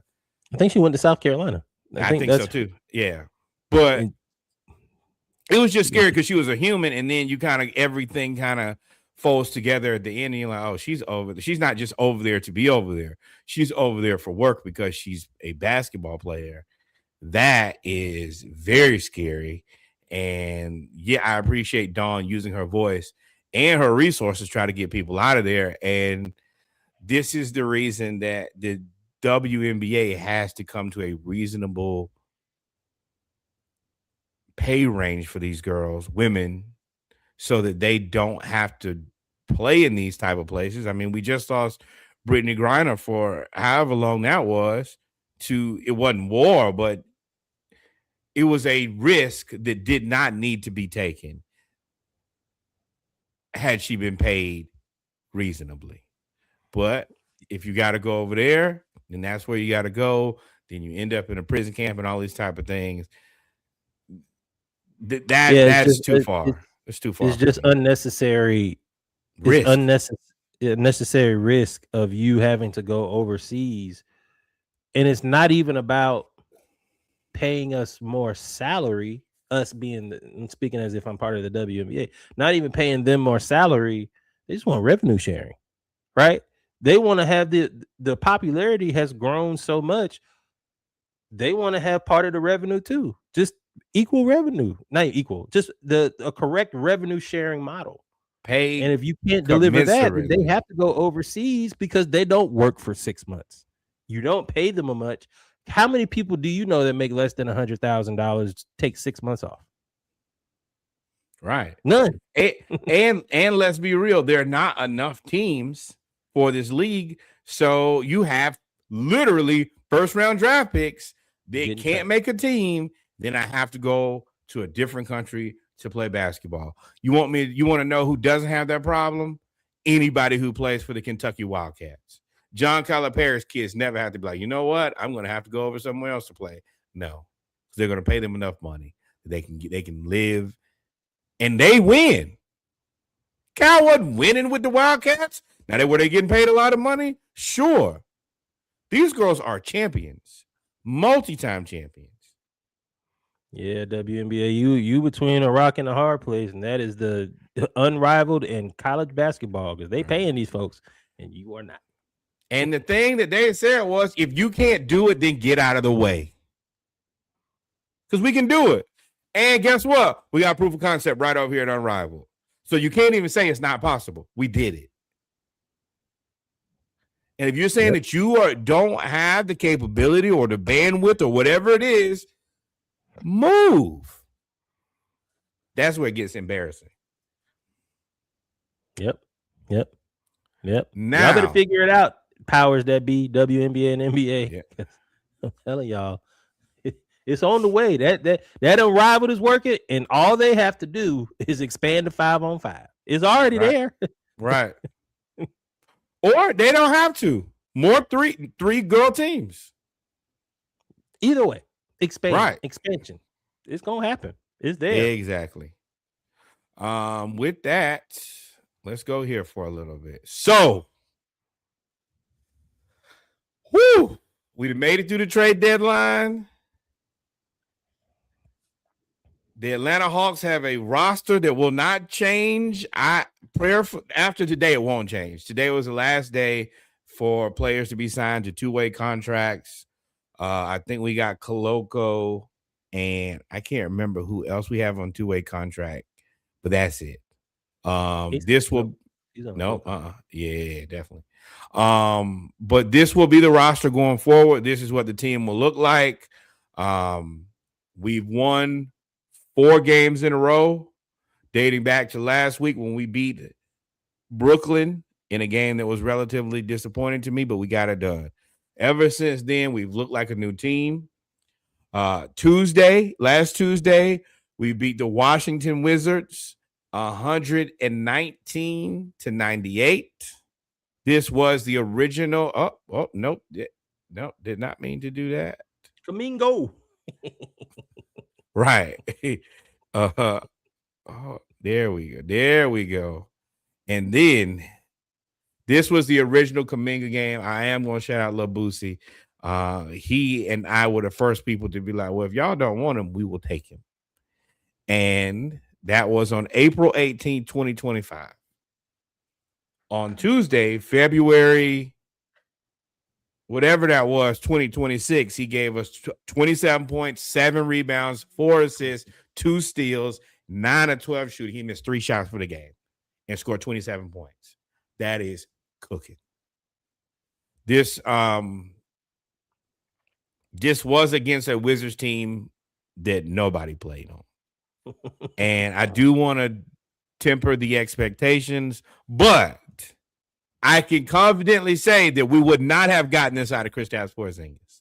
I feel very convicted in saying that there ain't no way in hell we would have got it. And then if we would have got it for one game, you would have played for 11 more games. So I appreciate Kristaps Porzingis as being a vehicle to get rid of the terrible Terrence Mann contract, and I'm going to say that every week because Terrence Mann don't play on that Nets team, and he is terrible. Awful. I appreciate Kristaps. I don't think he's terrible. I just think he's not worth the contract. He's decent. I don't know what it. Oh, not at $14 million. So this was game one. I'm not going to spend as much time as I typically do in breaking down each one of these games because these games are what I consider glorified practices. The Wizards don't have anybody. They don't really have any bigs. They're not trying to play anybody. Well, they were not trying to play anybody. And they're just letting their young guys really go for it. It was a chippy game or two. Reggie's boy played really well. Will Riley's went 7 of 8. I can't lie. I am a big fan of his. But overall, we just whooped the Wizards' ass. Game one. Then, shout out to the schedule, played them again on Thursday. This was the CJ McCollum, Corey Kispert revenge game. CJ went for 25 points, 6 rebounds, 3 assists. Corey Kispert, career high, 33 points, 6 rebounds, 6 3-point made. And he made 4 of them. First 5. Yeah. Was it first 5? He couldn't miss at first. I told y'all, and I think that this is actually a pretty good comparison. Corey Kispert also getting paid $14 million. I think way more of Corey Kispert at $14 million than Terrence Mann at $14 million. And I know that everybody doesn't love Corey Kispert because his defense is not great, but he is a shooter. He is physically a little bit more imposing. He ain't afraid. I will say he closed out on that 3 though. He might. You might get around him. Right. He gonna close out on a 3. He's sneakily athletic. He will try to dunk on you.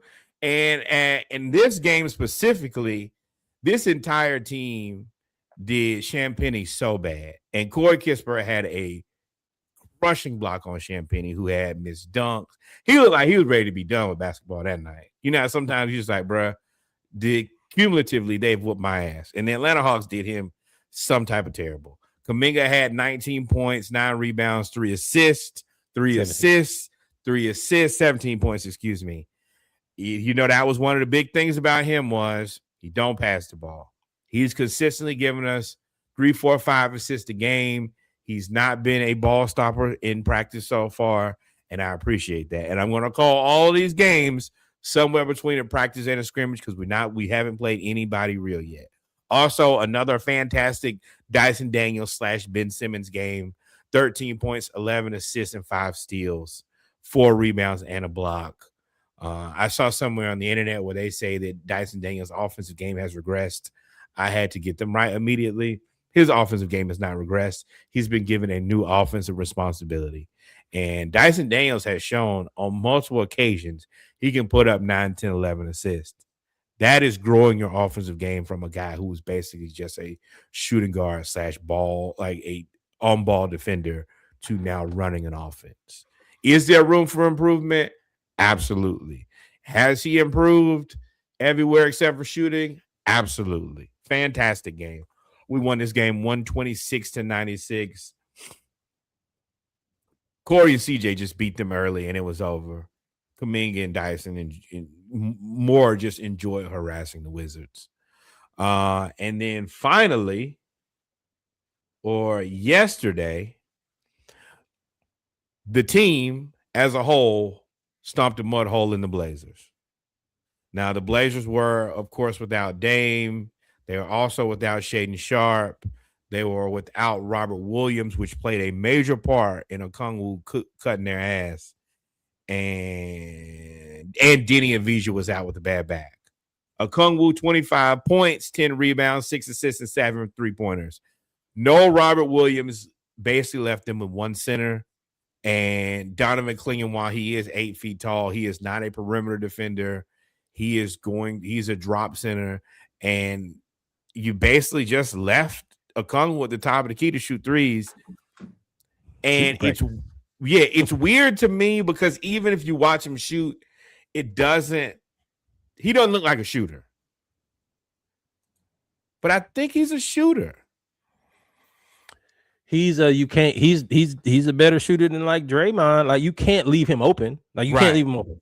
He was talking to the bench. He was like, "That's one, right? That's two," and somebody feels disrespected, and you can call them a shooter because they feel disrespected when you leave them open. And he was talking to the bench like, "Yo, y'all not gonna put nobody out here?" Right. Apparently, and he was like going 6. Yeah, apparently, he has a relationship with one of the Blazers' assistant coaches. Mm-hmm.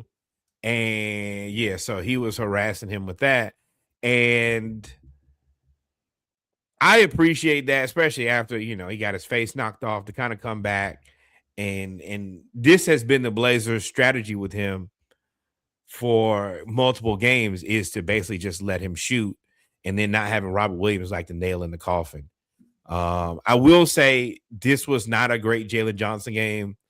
I think that the thing that they were able to do since Okongwu was going to be up, it was just drop it.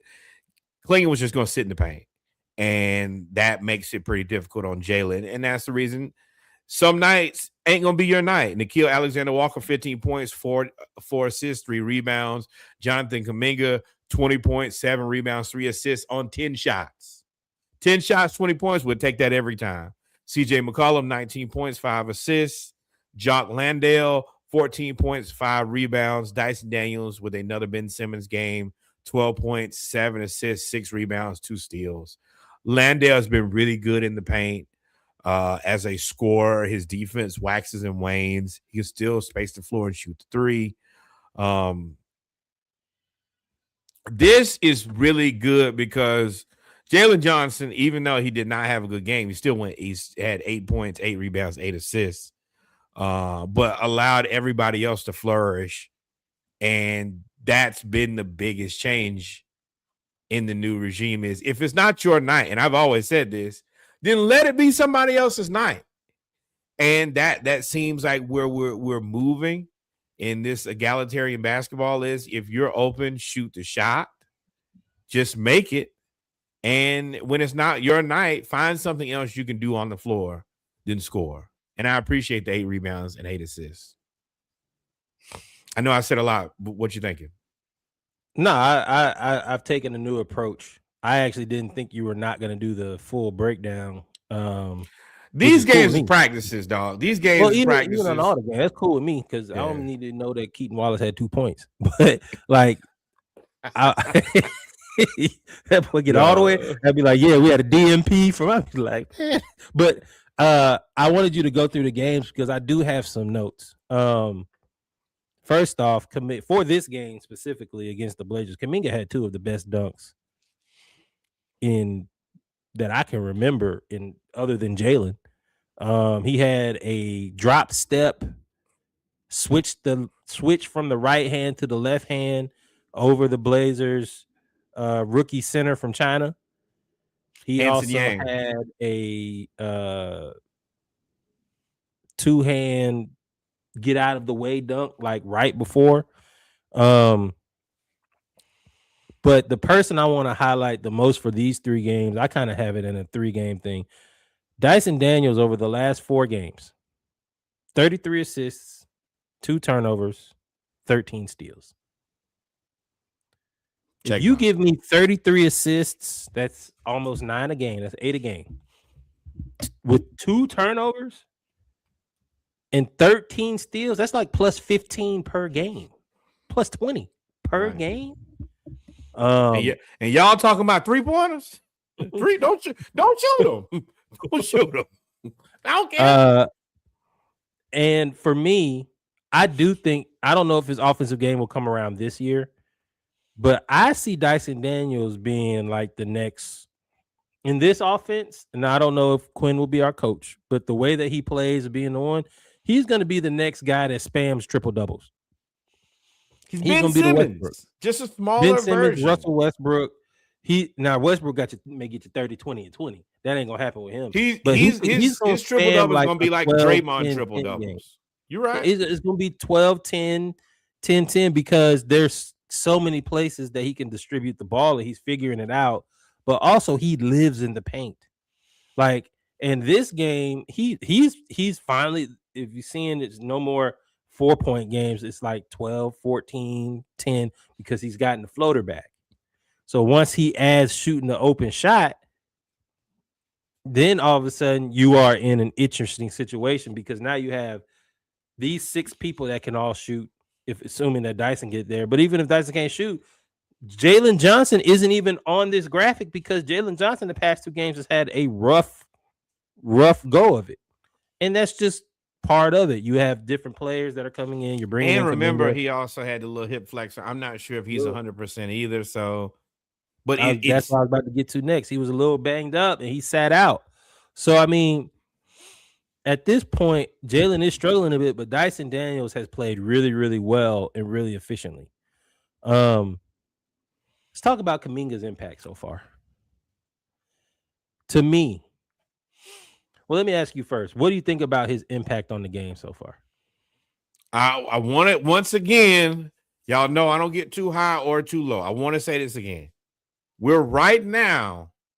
These have been great practices. We have not played against anything that's a real basketball team. Now, I also think that we are owed that because of how rigorous the schedule was. It's just like everything. The pendulum going to swing each way. I do think I've liked what I've seen. He's physical. He gets downhill. He's not a ball stopper. He hasn't shot a bunch of shots. I think I've only seen 1 or 2 shots like, we don't like that shot. And he's getting to the line a lot. And we haven't really had a lot of guys who can finish through contact in a long time. I mean, even like when we had John Collins, he wasn't really great at finishing through contact. He might get a couple free throws, but he wasn't going to finish. And Kuminga is consistently getting there. At one point, I think second quarter, he had 6 or 7 free throws. That gives us a new wrinkle. And I think that eventually it was tough to watch him and Jalen play. I don't think Jalen's 100%, and they've never been on the court together. But I think that's the next kind of thing that can be unlocked is if you can play him and Jalen at the same time. But even right now, if you're just going to guarantee me that either Kuminga or Jalen Johnson will be on the floor, I think that whoever else is on the floor should be thrilled. Yeah, for me, I agree with a lot of the points you said. I don't think he belongs on the bench.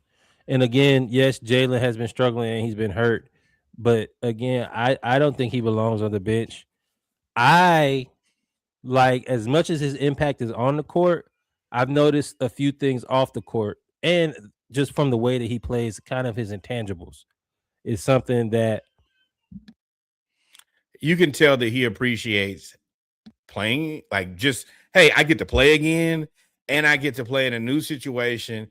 And I do think that the style of basketball that we play, because our number one player isn't a ball hog, that he's thrilled with the opportunity. Like, oh, well, yeah, I can get in, kind of get my shot, and, everything's moving, and the pace is way better. The system is just better than what was happening in Golden State.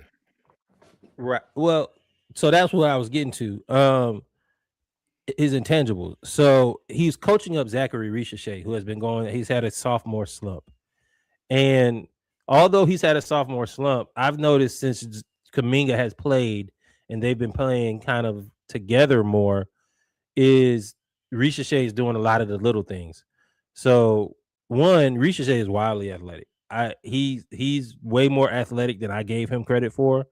I think with Kuminga helping him out, I think Ricochet should go to the bench, and I think Kuminga should be the 3, and I think that'll probably be the overall plan.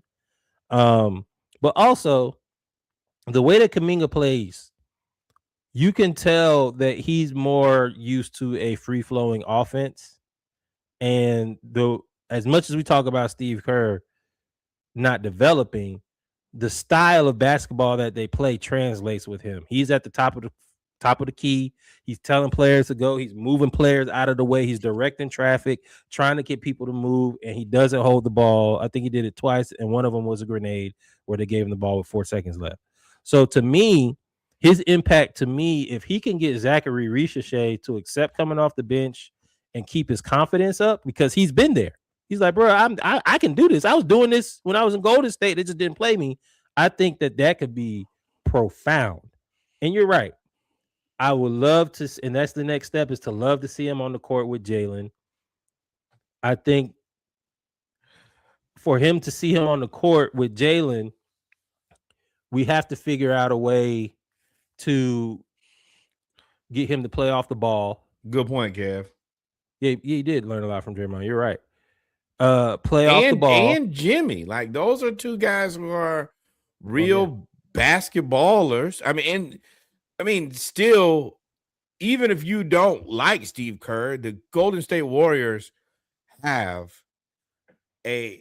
good at basketball. And the process of basketball, and you're watching the greatest shooter of all time up close and personal every day.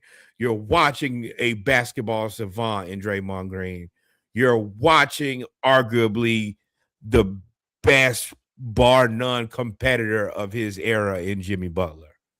Yeah, that's a great group to sit with every day and create rage.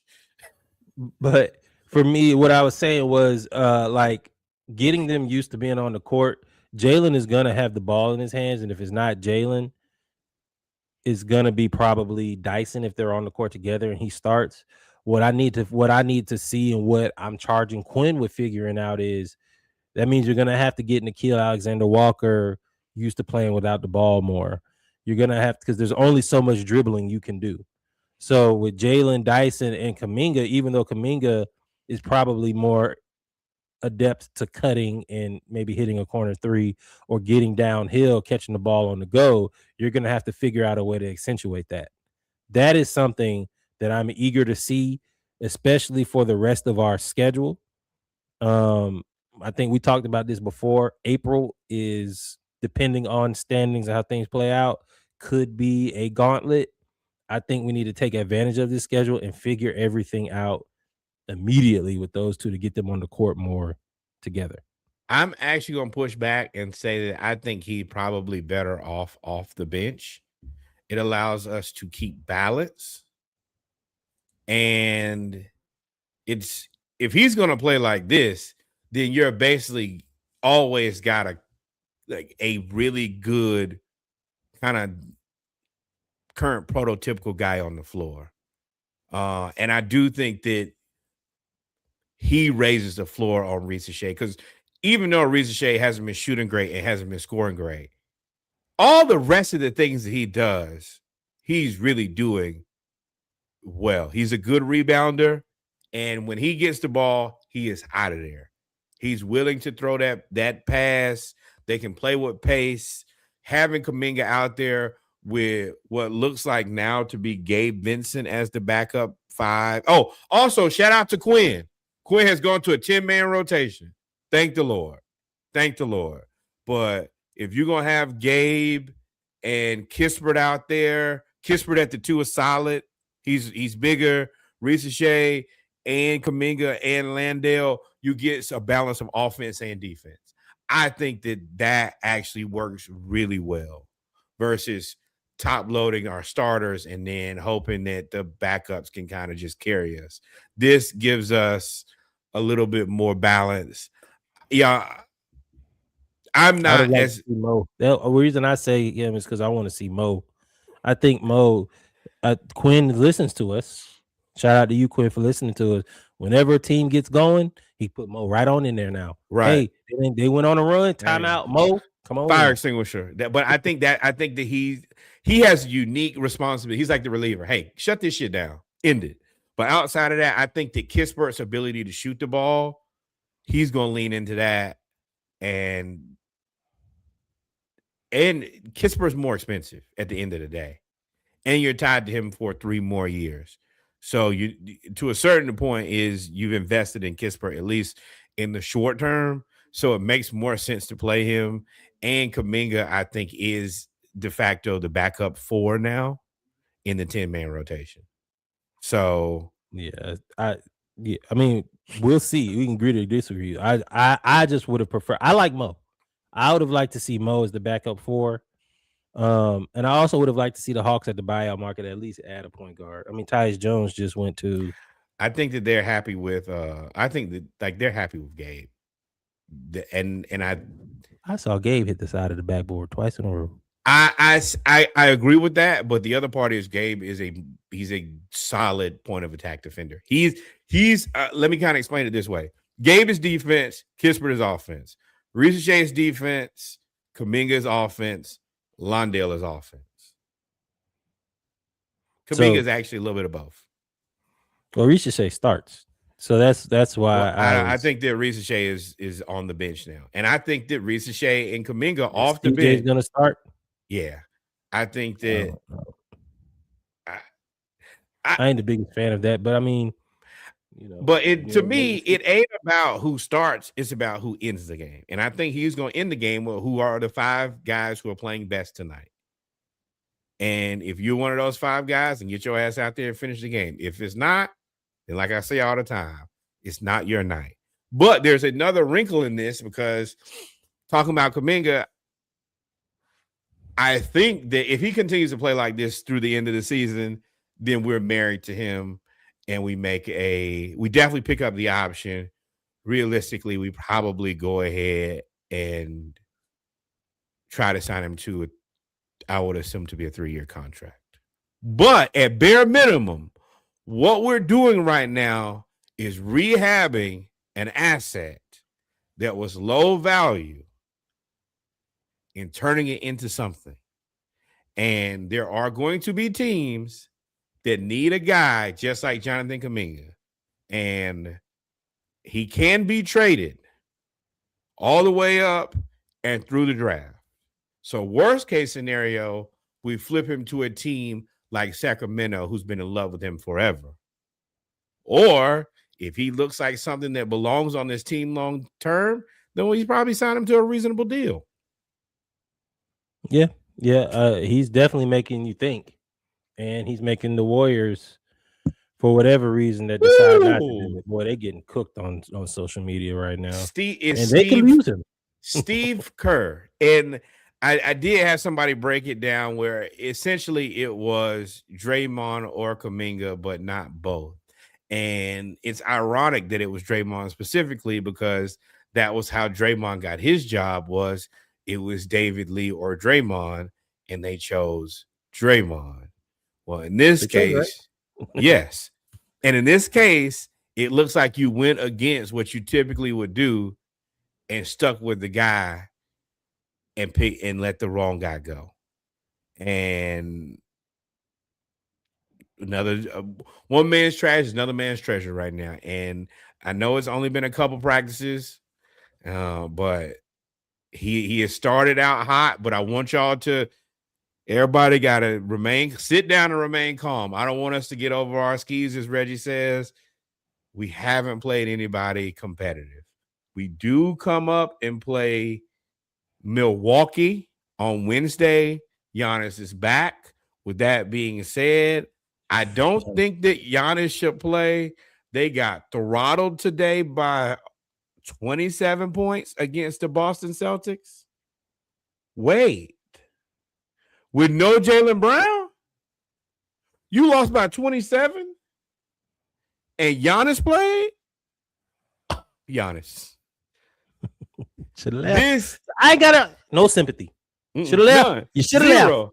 Zero. I just knew that Jaylen Brown played. Peyton Pritchard. 25 points, 9 assists. Points. Hey. The Bucks, and once again, it's funny how Jimmy Haslam makes an arrival in basketball and football. The Bucks are in a terrible situation. You don't have control of your draft pick, And there's no reason for Giannis to keep playing. I know y'all aren't tanking, but there's no reason for a guy of that age with that injury history to be playing to lose by 27 to the Celtics with no Jaylen Brown. Nope. Giannis is the reason that Glenn is there. So he should have stayed near what's his name? I forgot Adrian Griffin. Yep. So he did that to himself. With that being said, I think it's actually perfect transition for us to talk about. We finally made it back to 500. Oh, how about I say you going for Adrian Griffin to Man City? No. That is the reason that you shuffle the deck sometimes. We made it back to 500. We've been 500 for forever. I mean, we haven't been 500 for forever. We actually have I think what should be a better chance of getting above 500 and potentially getting out of that 9 seed and at least make an aggressive once again push to maybe get out of the play-in. I don't know how reasonable that is, but we're going to try. But it does feel good to be 5. It feels good not to be a losing team anymore. I know that it is literally one game, but not being a losing team is a lot. And if we won a couple games and we were a winning team, I know it's not the most games above 500, but every game above 500 is a better feeling than the last one.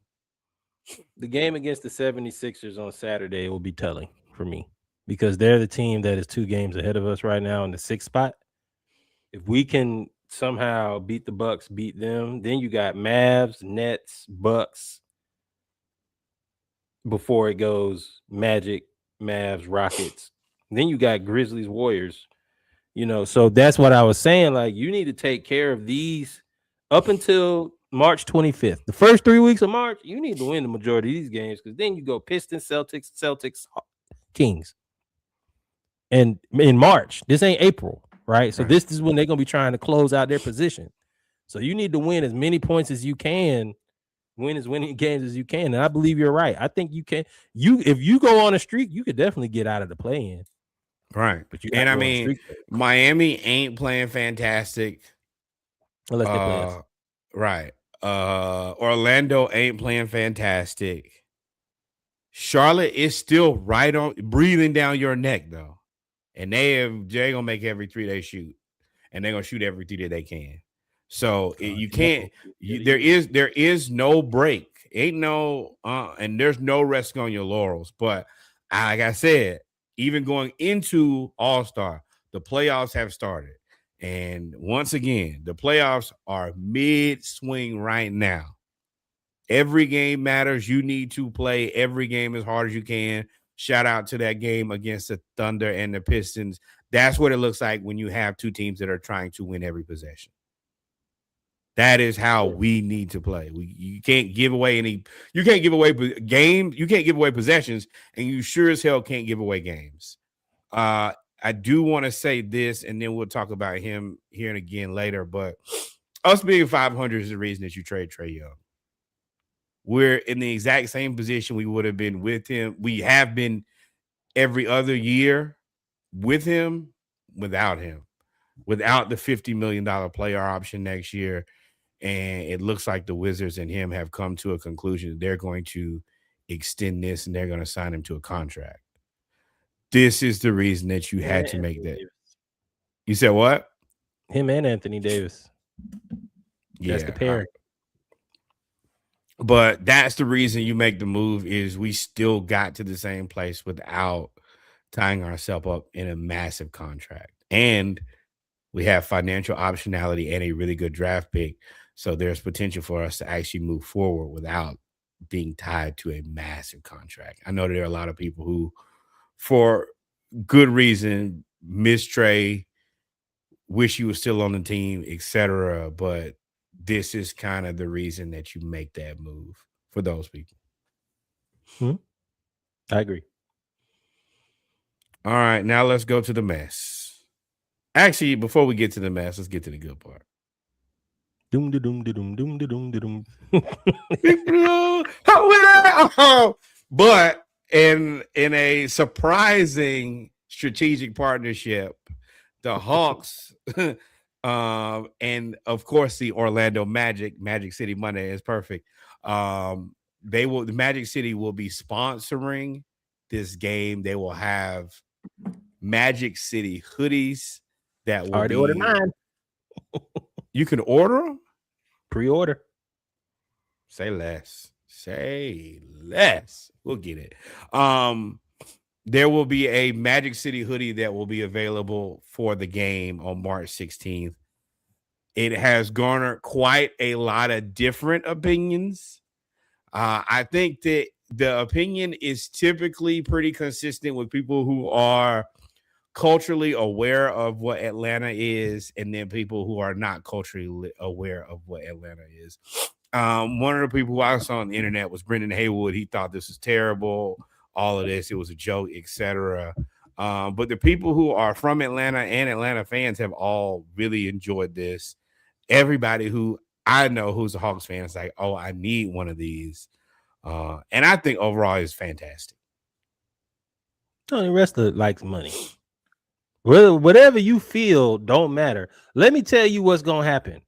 They're gonna sell out of everything. They're gonna sell out of hoodies. They got the matching Pac-Man hats with the peach tree on there to go with the hoodie. They partner with Peachtree Hoops. The guy that runs that's gonna be out of there. They're gonna have special they're gonna have a special performance by T.I. They're gonna have pregame performances, they're gonna have post-game concerts. Let me tell you, y'all can get mad all you want to. Them greens that's gonna be coming through that cash register. Oh yeah. I can tell you right now, if you don't have a ticket, it might be sold out by the end of this week. And it's Orlando. And you about to get all that Orlando money. All the folks from Orlando gonna come up here. They're gonna be right here. Okay. Prior to the game, principal owner Jamie Gertz will make a special introduction. And yeah, you got Jermaine Dupri, Killer Mike, T.I., all in a Big Boy in a docu-series. Magic City will serve two versions of their world famous lemon pepper wings, the Lou Will lemon pepper barbecue and traditional lemon pepper. This is, I didn't think that barbecue with lemon pepper. Right. Put it on the list. But this is very Atlanta, and I truly appreciate that. And sometimes you just nailed it. And fun. then you have Luke Cornett who wants Magic City Monday canceled. Bro, you played in the Celtics. You go over there and do whatever you want to in Boston. Now you in San Antonio. Y'all do whatever y'all want to in San Antonio. You don't know about Georgia. You don't know about Atlanta. Mind your business. This ain't for you. If you don't want to be involved with Magic City Monday, don't take your ass to Magic City Monday. You are from Lexington, Kentucky. Let me tell you, Luke, ironically, you're from one of the worst states in the union when it comes to race relations in the history of this country. I find it ironic that you speak up on this when there have been so many other atrocities that have happened to the culture that mess with he's heating up. Co-workers. With all of your co-workers. Right. I ain't heard you say nothing about immigration. I ain't heard you say nothing about race relations, police brutality. I haven't heard you nothing. Now, Luke, we didn't even know what your voice sounded like. All we know is that you like to challenge threes from the paint. That's all we knew about you. Now, all of a sudden, you have a 500-word essay that you want to post on social media. Let me tell you what you can do. Miss me with that shit. Listen, you don't know what is happening in Atlanta. I can probably guarantee you outside of playing basketball, you've never even been in Atlanta. You probably don't even. I know with this thing that you just posted that you don't even like the culture of Atlanta. You're from Lexington, Kentucky. So sometimes it benefits you to shut the fuck up.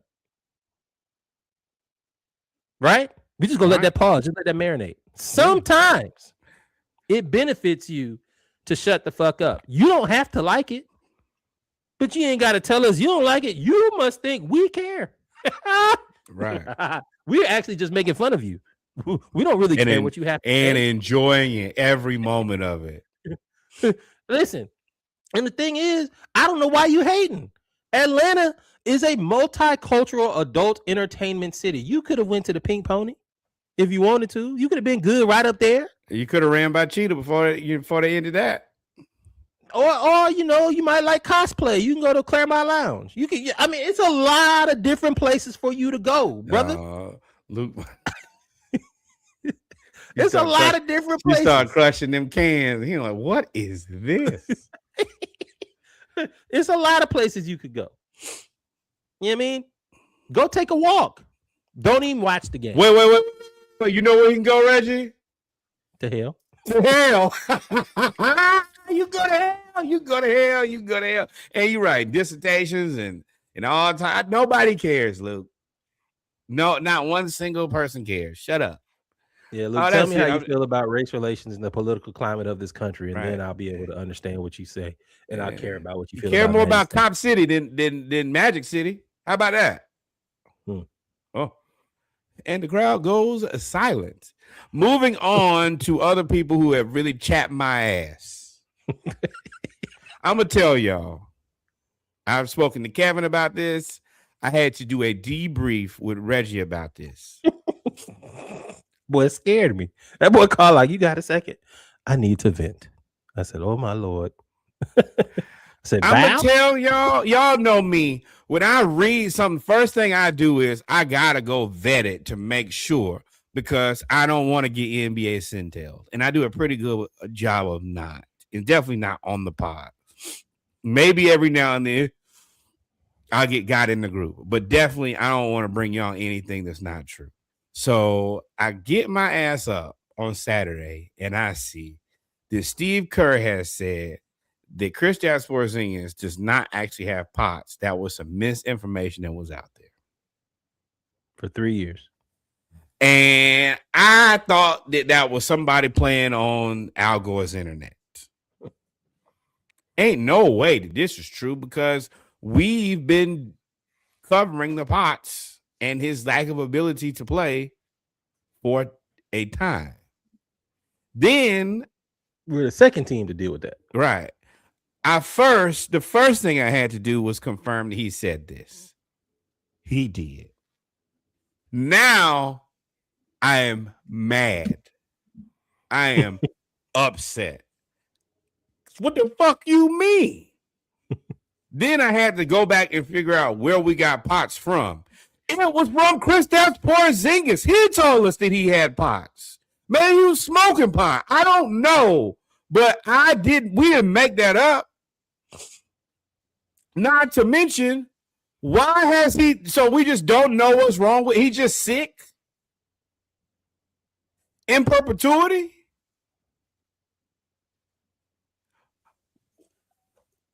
Unknown illness? And you traded for him. Well, I mean, you traded for the contract. Hold up. No, the trade still, and once again, Kristaps Porzingis for Terrence Mann, even with this mysterious illness that is contagious. I do want to say that part, because he said he had to be away from the team because it was contagious. Now, when Kristaps had the flu and then he got on the plane and I said, hey, we probably shouldn't do this because he's probably contagious, everybody was like, no. That's when the whole damn team got sick too. But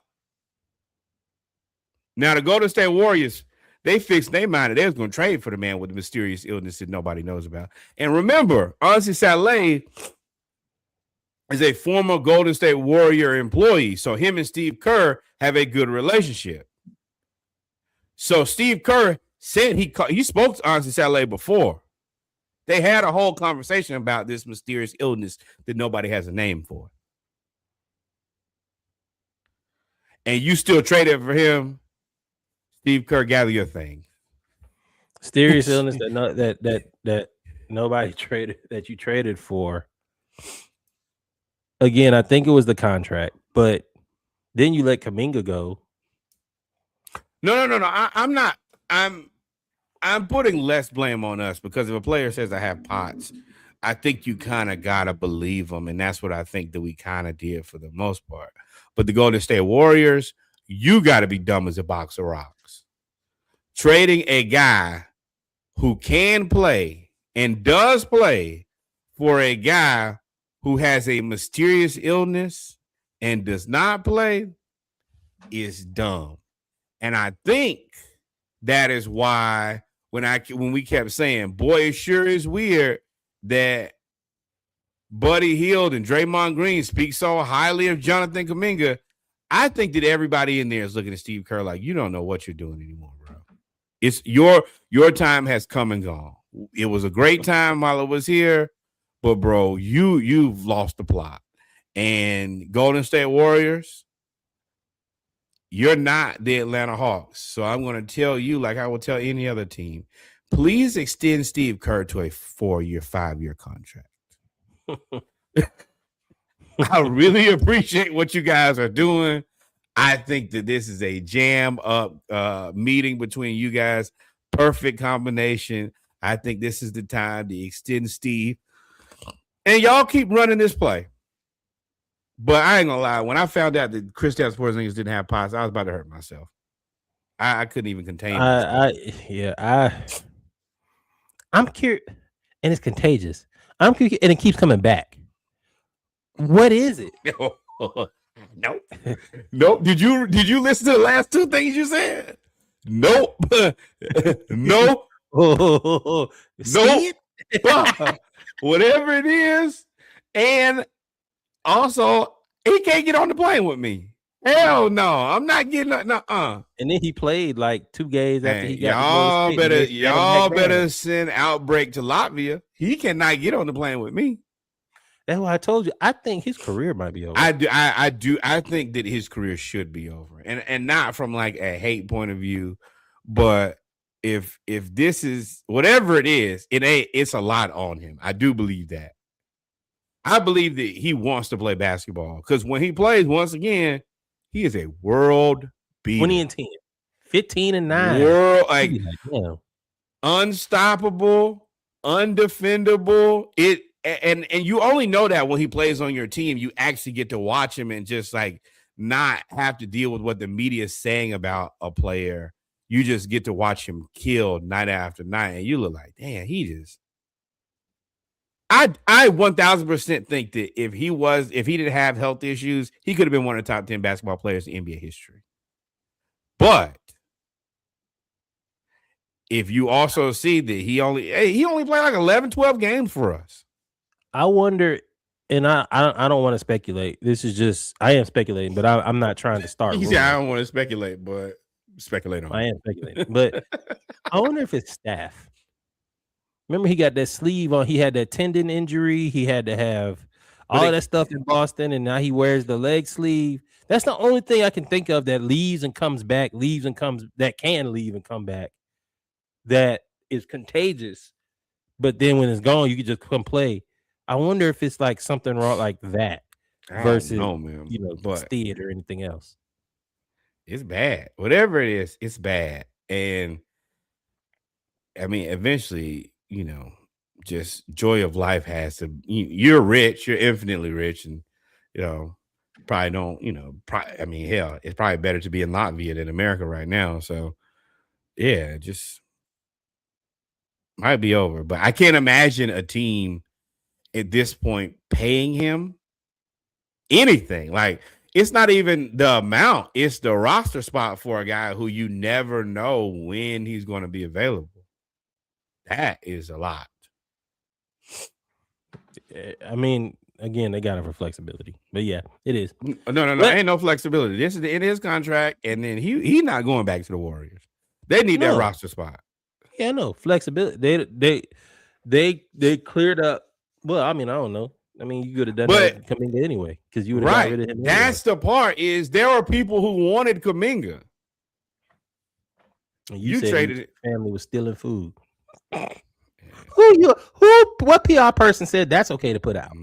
Fired him too. Steph said, "Nah, my bad, dog. I don't know who did that. I don't know what that is, dog. Yeah, dog, they tripping.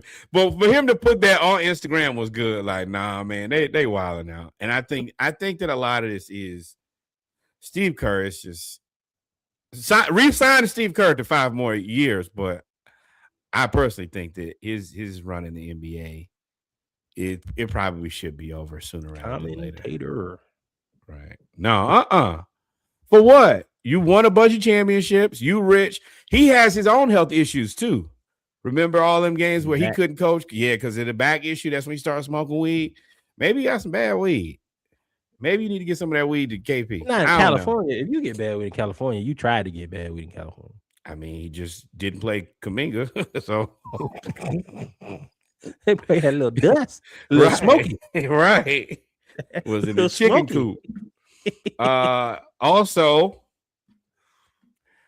in a very surprising note, Trae Young will make his debut for the Washington Wizards on Thursday against the Utah Jazz. The reason this is surprising is the Wizards pick the Wizards need to continue to lose so that pick does not go to the New York Knicks.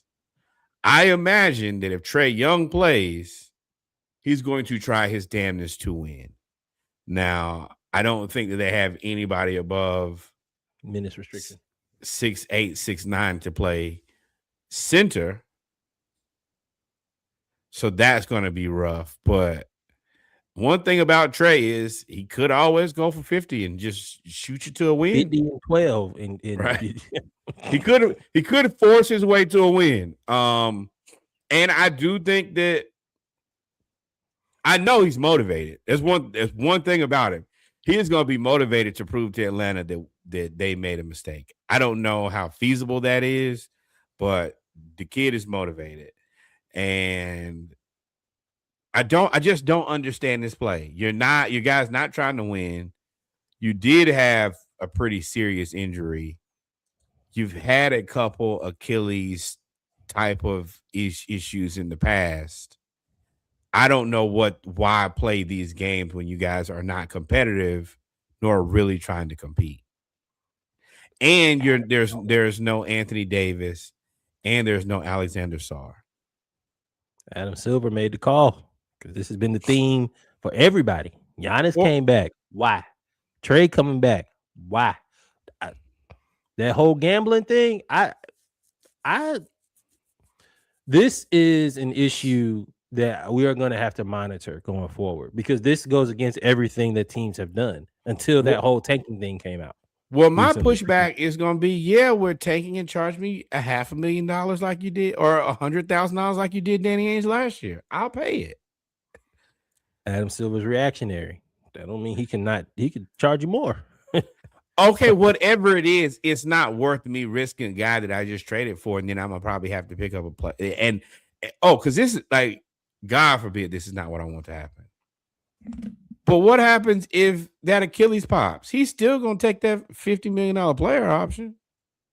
Yeah, you'd have to. That's good business, right? So I don't understand what. Like, I will pay $1 million to not risk $50 million. And you can't even get me to $1 million with it ain't but 10 or 11 games left in the season. Even if you hit me for $500,000, it still keeps me out of the risk. It's just I don't understand.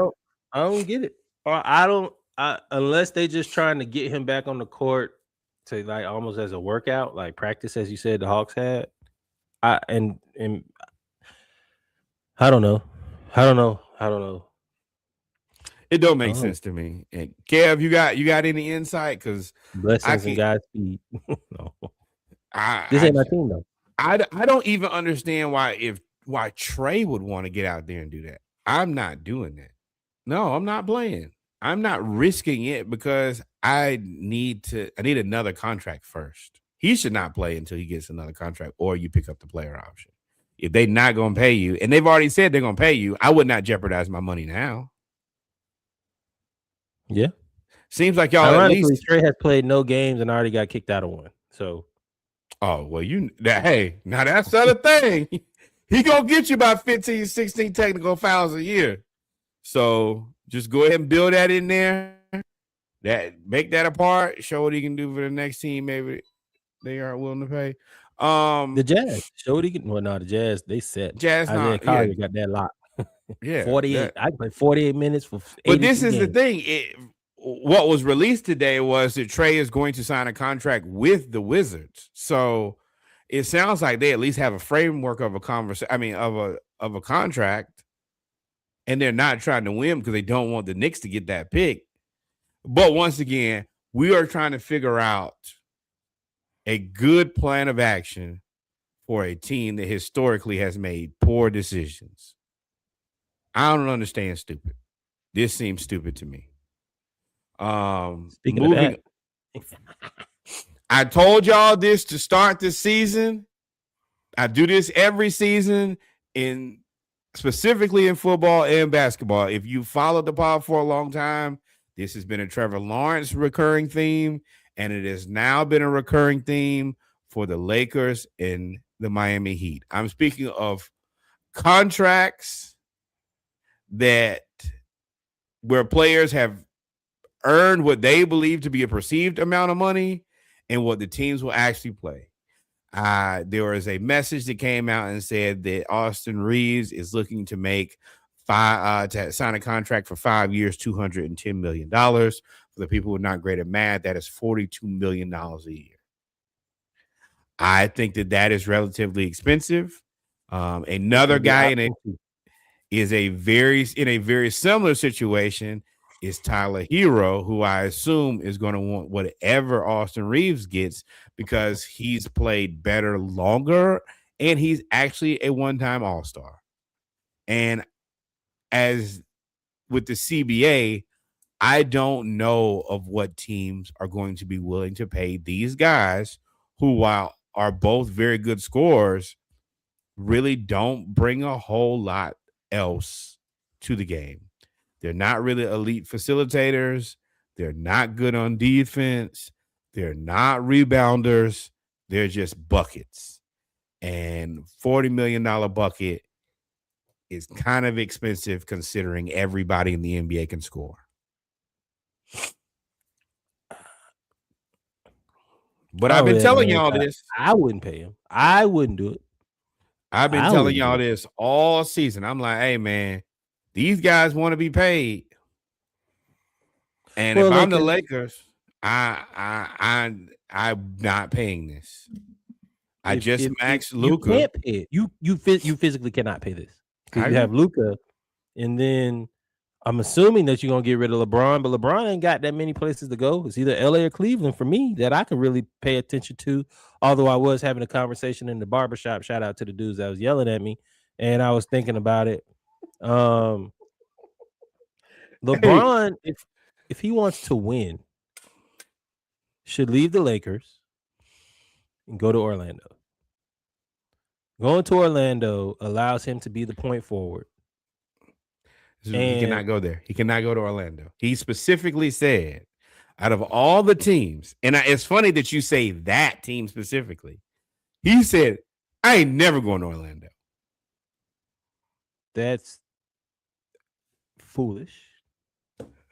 Because you make plans and God laughs. It's funny that is the one place he said specifically, I ain't going to Orlando. If you look at the fit, and the reason I say that, and we'll get back to the Lakers, this is all coming back to the Lakers, I promise, is LeBron is at the age now where his best attribute is getting everybody else using his mind versus his athleticism.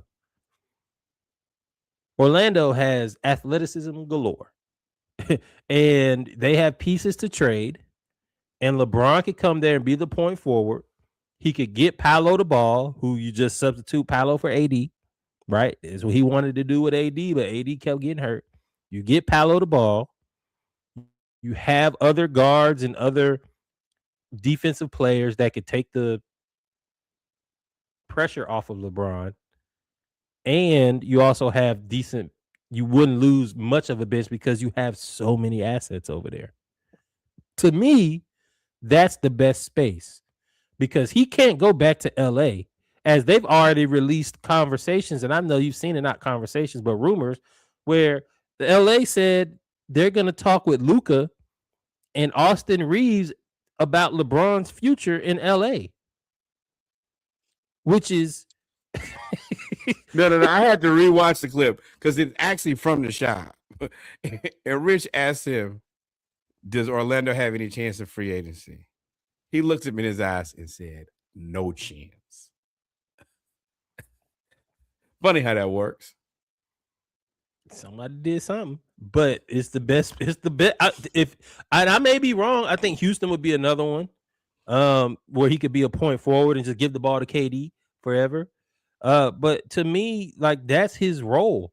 But the Lakers, y'all, I don't even. What's past dysfunction?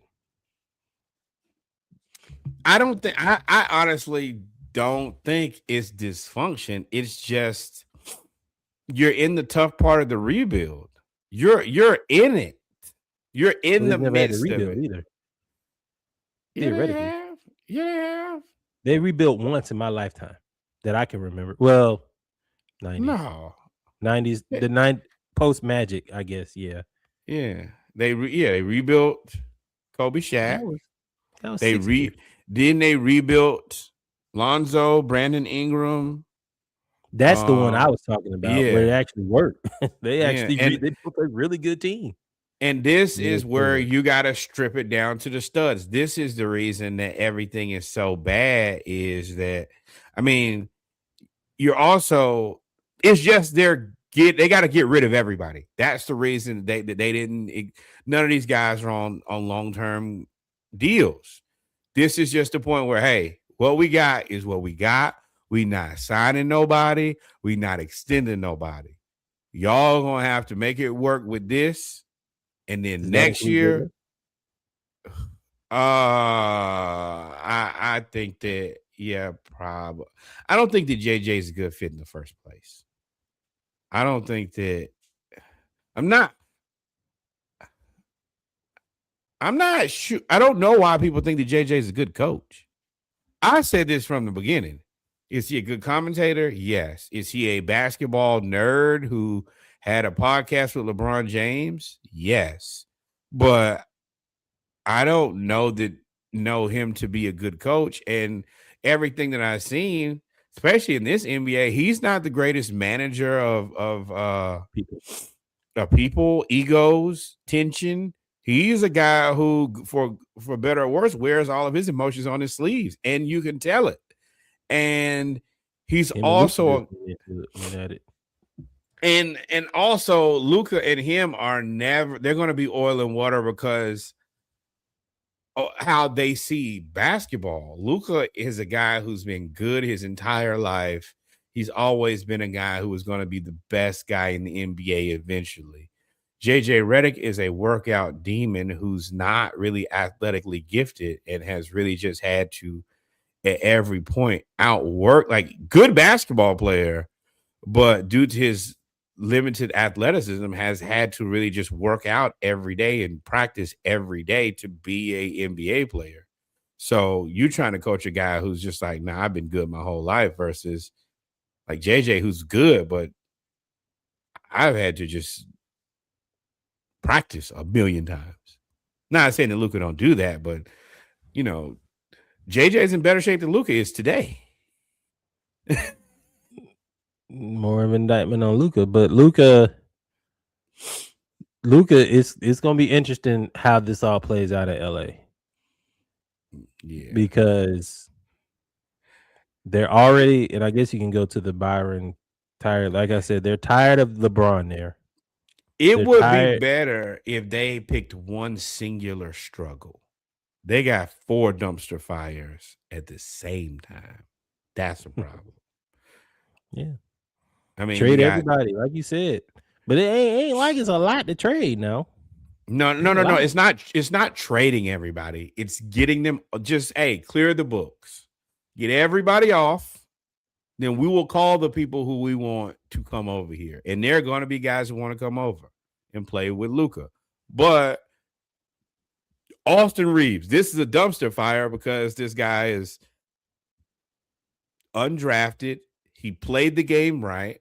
And now he's played himself into a position where he's going to make a ton of money. That's dumpster fire number 1. Right to LeBron. Byron Scott says, this should be your last year here. You don't have to go. You don't have to go home, but you got to get the hell out of here.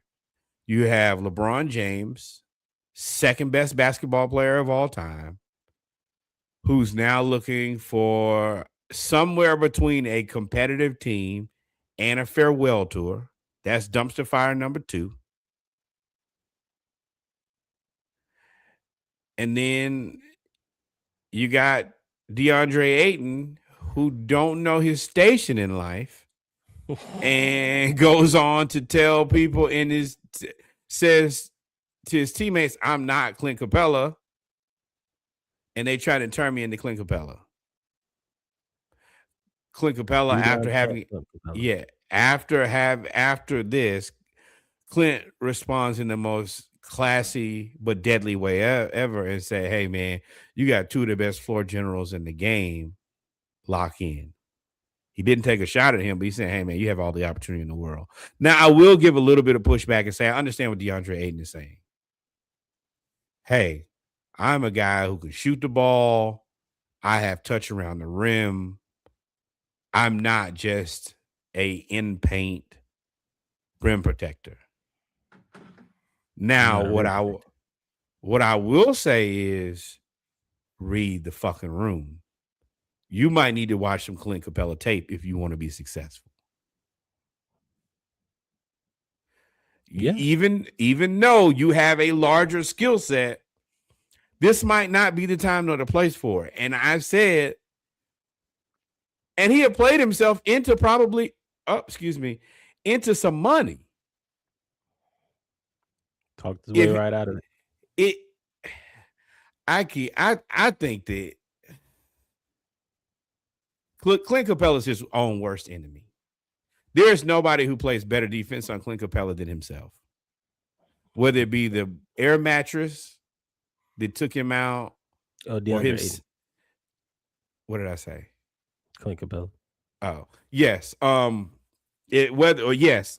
Ayton and the air mattress, DeAndre Ayton and having the issue with the Phoenix Suns, DeAndre Ayton and kind of playing himself into some money and then saying something stupid that the entire NBA began to laugh at you about.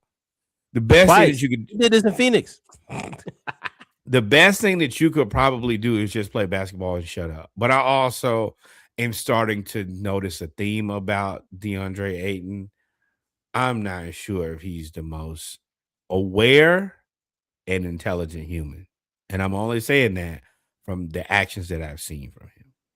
I don't know about intelligence. I think it's arrogance. I think that we've seen this.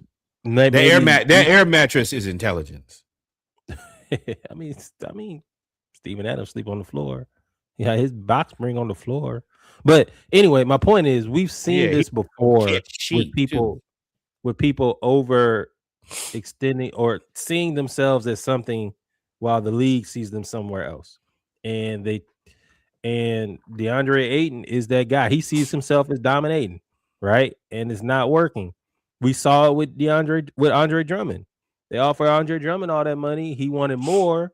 He then became a role player in the league, who actually is a very good role player. Yeah, I don't like to put Drummond. I mean, because sometimes the market will just do you bad. No, they offered Drummond $100 million and he wanted more, and it was like, cool. So and similar to your boy Schroeder.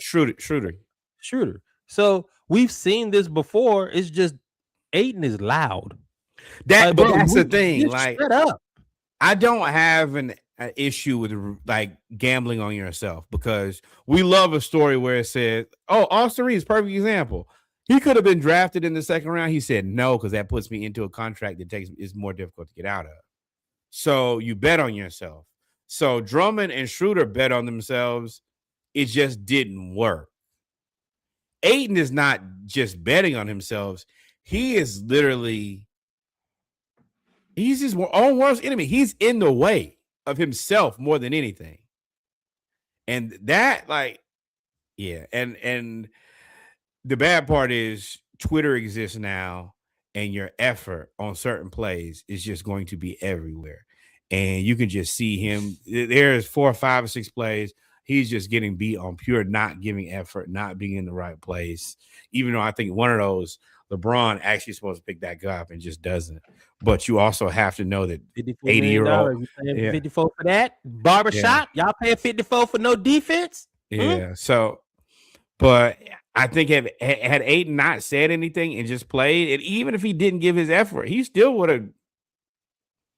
The kid's talent is there. It's just all he has negative intangibles, which probably means he'll be playing for the Brooklyn Nets soon. Brook, they got Claxton unless they trade him. Well, I think that you'll be at whatever 2 or 3 teams that are tanking, because I don't think that there will be many next year. That's where you probably headed. Chicago.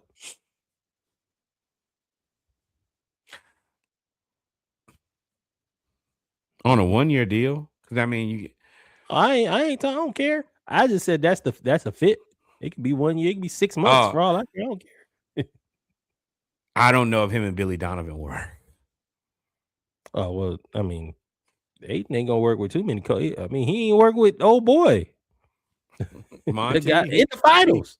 To be completely honest, DeAndre Ayton hasn't worked anywhere. Monty wanted him out. The Blazers just gave him away. And now nobody signed him. He went to the Lakers. Yeah. Right? And this is not great. So yeah, that is the one thing you don't want to happen, is everybody to get tired of you. Especially once the Blazers have no use for you, and then you have a big team like the Lakers who have a big footprint, and it took Russell Westbrook a little minute to bounce back. Ayton, you ain't gonna have that. You're not gonna go somewhere and then he could be cap relief. Cleveland, I could see moving Jared Allen and then signing Ayton, pairing him with old boy. Cleveland, he's gonna be cap relief. He's not. He's on his way to being DeAndre Drummond. Honestly. Yeah, but at least Drummond was good for 2 contracts. Ayton is just gonna be like, bro, what are you doing? But if I'm Spider Mitchell, you cannot bring him over here. It's too unserious. I know what the answer. Sacramento Kings. Oh, Sacramento Kings. You get right over there. They trying to move Sabonis anyway. You can play the 5. They're not going to be competitive at anything anytime soon. That is the marriage right there. You can stay in California. Speaking of people moving on, Perk said that JJ got more excuse than a brother going to jail. It's time for you to coach.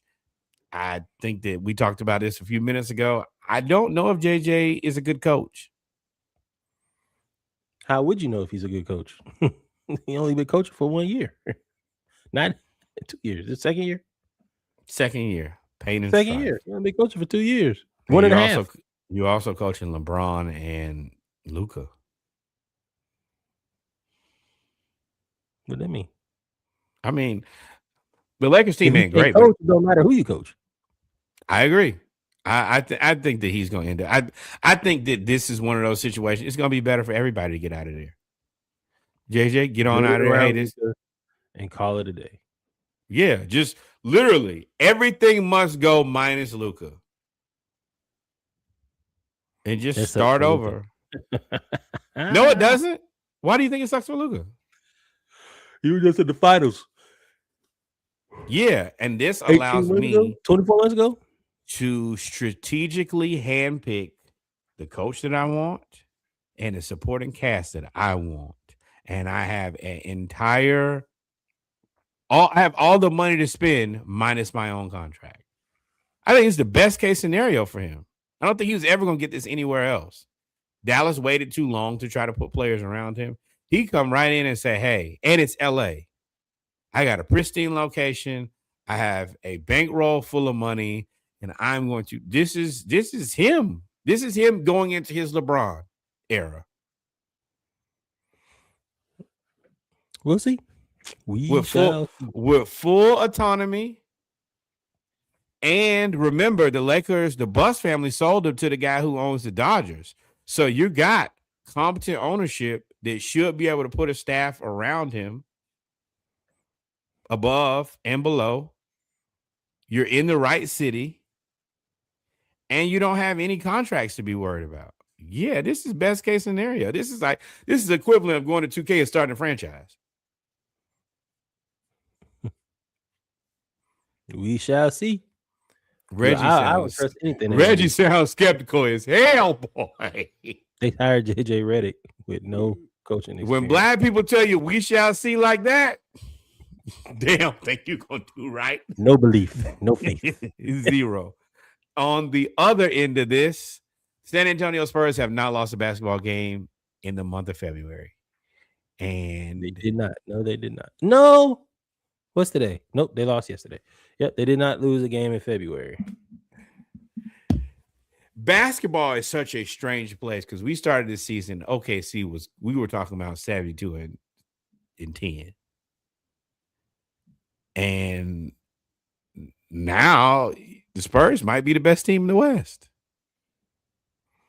I don't know, man. Joker came back and they right at they ain't fall. They at number 3. Right. But just think about, like, we got all of our players. We got everybody on the right contract. We won a championship last year. We look like a dynasty. Wait, hold on. And then we started out like 24-0, like everything was rolling our way. And then life shows up. And now people don't even. Oh, that's the nickname you got for Wemby is life, because that's what yes, happened. Yes, 3 out of 4. No, but it's not just Wemby. It is De'Aaron Fox. It is Stephon Castle. It is Dylan Harper. Champagne. Yeah, and Champagne. Like, this is like Wemby is good, but Wemby has also been on a minutes restriction. Wemby's been injured. They've been winning with and without Wemby. Like, this is a team. Well, Stephon Castle is the guy that has taken them to the next level, if you want to say sans Wemby. Because as they said on the broadcast yesterday, during this whole run, he's been almost, if not the best perimeter defender in the league. Right. So, and now he's starting to hit threes, which is even scarier. Right. So, which puts them in a conundrum later on because they got a lot of players. But I think a conundrum is not. No, I think they have a fantastic situation of assets to trade and combine. It's like we talked about in the group. The conundrum is, who do you trade and who do you combine? Who do you get? Who's the people? Oh, some of that is going to be easy. Harrison Barnes, retirement. No, you got one of two options because Spurs is different. They will let you stay. You just got that one seat way at the end of the bench. You sit on the floor next to that seat. But you can stay, and you could basically be a coach. I think the Devin Vassell, Keldon Johnson, that's where it gets really interesting to me. But also, and they have our draft pick. Like, it won't be a great draft pick, but it's going to be mid. It's going to be right there in the middle, which is a good draft to find somebody because there's still going to be plenty of players, 14, 15, 16. Fox, Castle, probably a replacement for somebody that they trade. And I mean, you could always pair that 15th pick and Vassell, or that 15th pick and Keldon Johnson, and potentially move up if a team needs depth. Yeah, I'll take 15, especially in a deep draft. Especially that's essentially what the Atlanta Hawks did last year with Ace and Newell. We knew who we wanted. You want Derek Queen? Well, yeah, we could do a swap. No, that was a swindle. I mean, yes, you probably won't swindle the Spurs in the same way, but if somebody knows that they got a guy that they're really like that probably won't be taken until 15, 16, 17, then yeah, and the Spurs got a guy at say 9, 10, 11 that they want. Yeah, I got to have him. Which is going to be that, I don't know if Caleb Wilson goes that far, but it's going to be some guys in that area that the dude from Tennessee that plays like Ricochet, Ament, Like there are going to be guys that are available in that 10 through 14 slot that are going to be good. So yeah, you could combine and move up. They're in a good position. I agree. They got smoked though. And Wemby's gonna they professionals always adjust. And while Wemby is dominating when he plays against the Spurs and they put when he plays against the Knicks and they put Mitchell Robinson in and you get physical with Wemby, that's when it is not really overwhelming him. It's just you're tiring him out. And that's what teams have tried to do. They tried to tire him out by running, and the mug gets the rebound and then goes coast to coast. But if you constantly pause if necessary, bang him in the paint over and over and over again with Mitchell Robinson, and while y'all talk about Cat was still fighting in the paint, and that takes a lot of energy. And then you had OG and all and them. Carl Anthony Towns he's still a large human. Like that's a 50, 260, whatever he is. No, he more than that. Let me tell you, Carl Anthony Towns is by now. He probably closer to. He's 7 feet tall. He's not a skinny basketball player. He plays smaller than he is, but my point is they figured out that weight still lay on you. Shit. Right. You just kind of let you. I mean, Wemby gonna go off in the first. They got him at 248. I think he probably closer to 260. He's coming out the game a lot. I watched that whole game against the Knicks. He was coming out the game a lot in the third, just because of fatigue. I think they probably get that you might look at Hartenstein. I would say you probably get somebody that's big enough to be able to be the backup center or be able to then, because he's such a unicorn that you can put Wemby at the 4.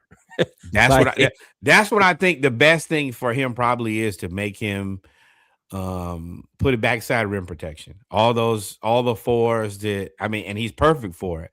I don't have to defend. I don't have to physically wrestle with guys in the paint. But as soon as somebody comes into the paint and tries to shoot a shot, just block it.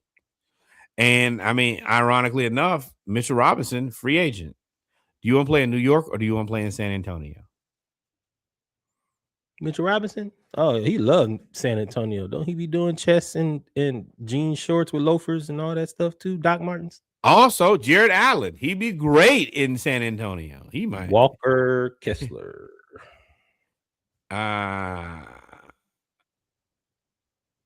Nope. Stay away from Danny Ainge. I've been telling y'all that. It's certain people you just and that Walker Kessler prototype is going to be valuable because guys like Wemby. See, you think that he's going to trade you Walker Kessler? Why would he do that? You know what Walker Kessler does for Wemby? Yeah, you might want to walk him to the championship. Get off my. You think I'm going to do that? I'm not doing it. Yep. I rob people. Don't get robbed.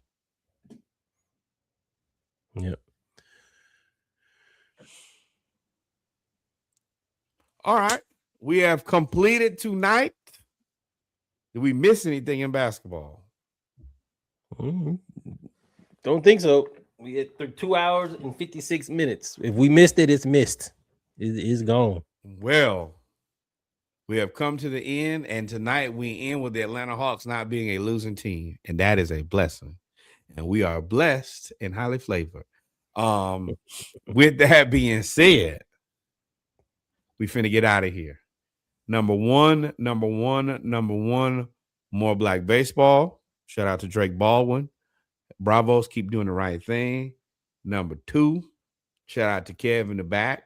What up, though? Number 3, the historically black college and university, the one you went to, your uncle, your auntie, the person who's laughing kiki in the back of church, send some money over there. Number 2, the historically black college and university in your neighborhood, the one you go to for homecoming, step shows, swimming and diving meets, whatever it may be, send some money over there. And finally, we asked for $18.68 on behalf of the greatest learning institution in all the world, the Hampton University.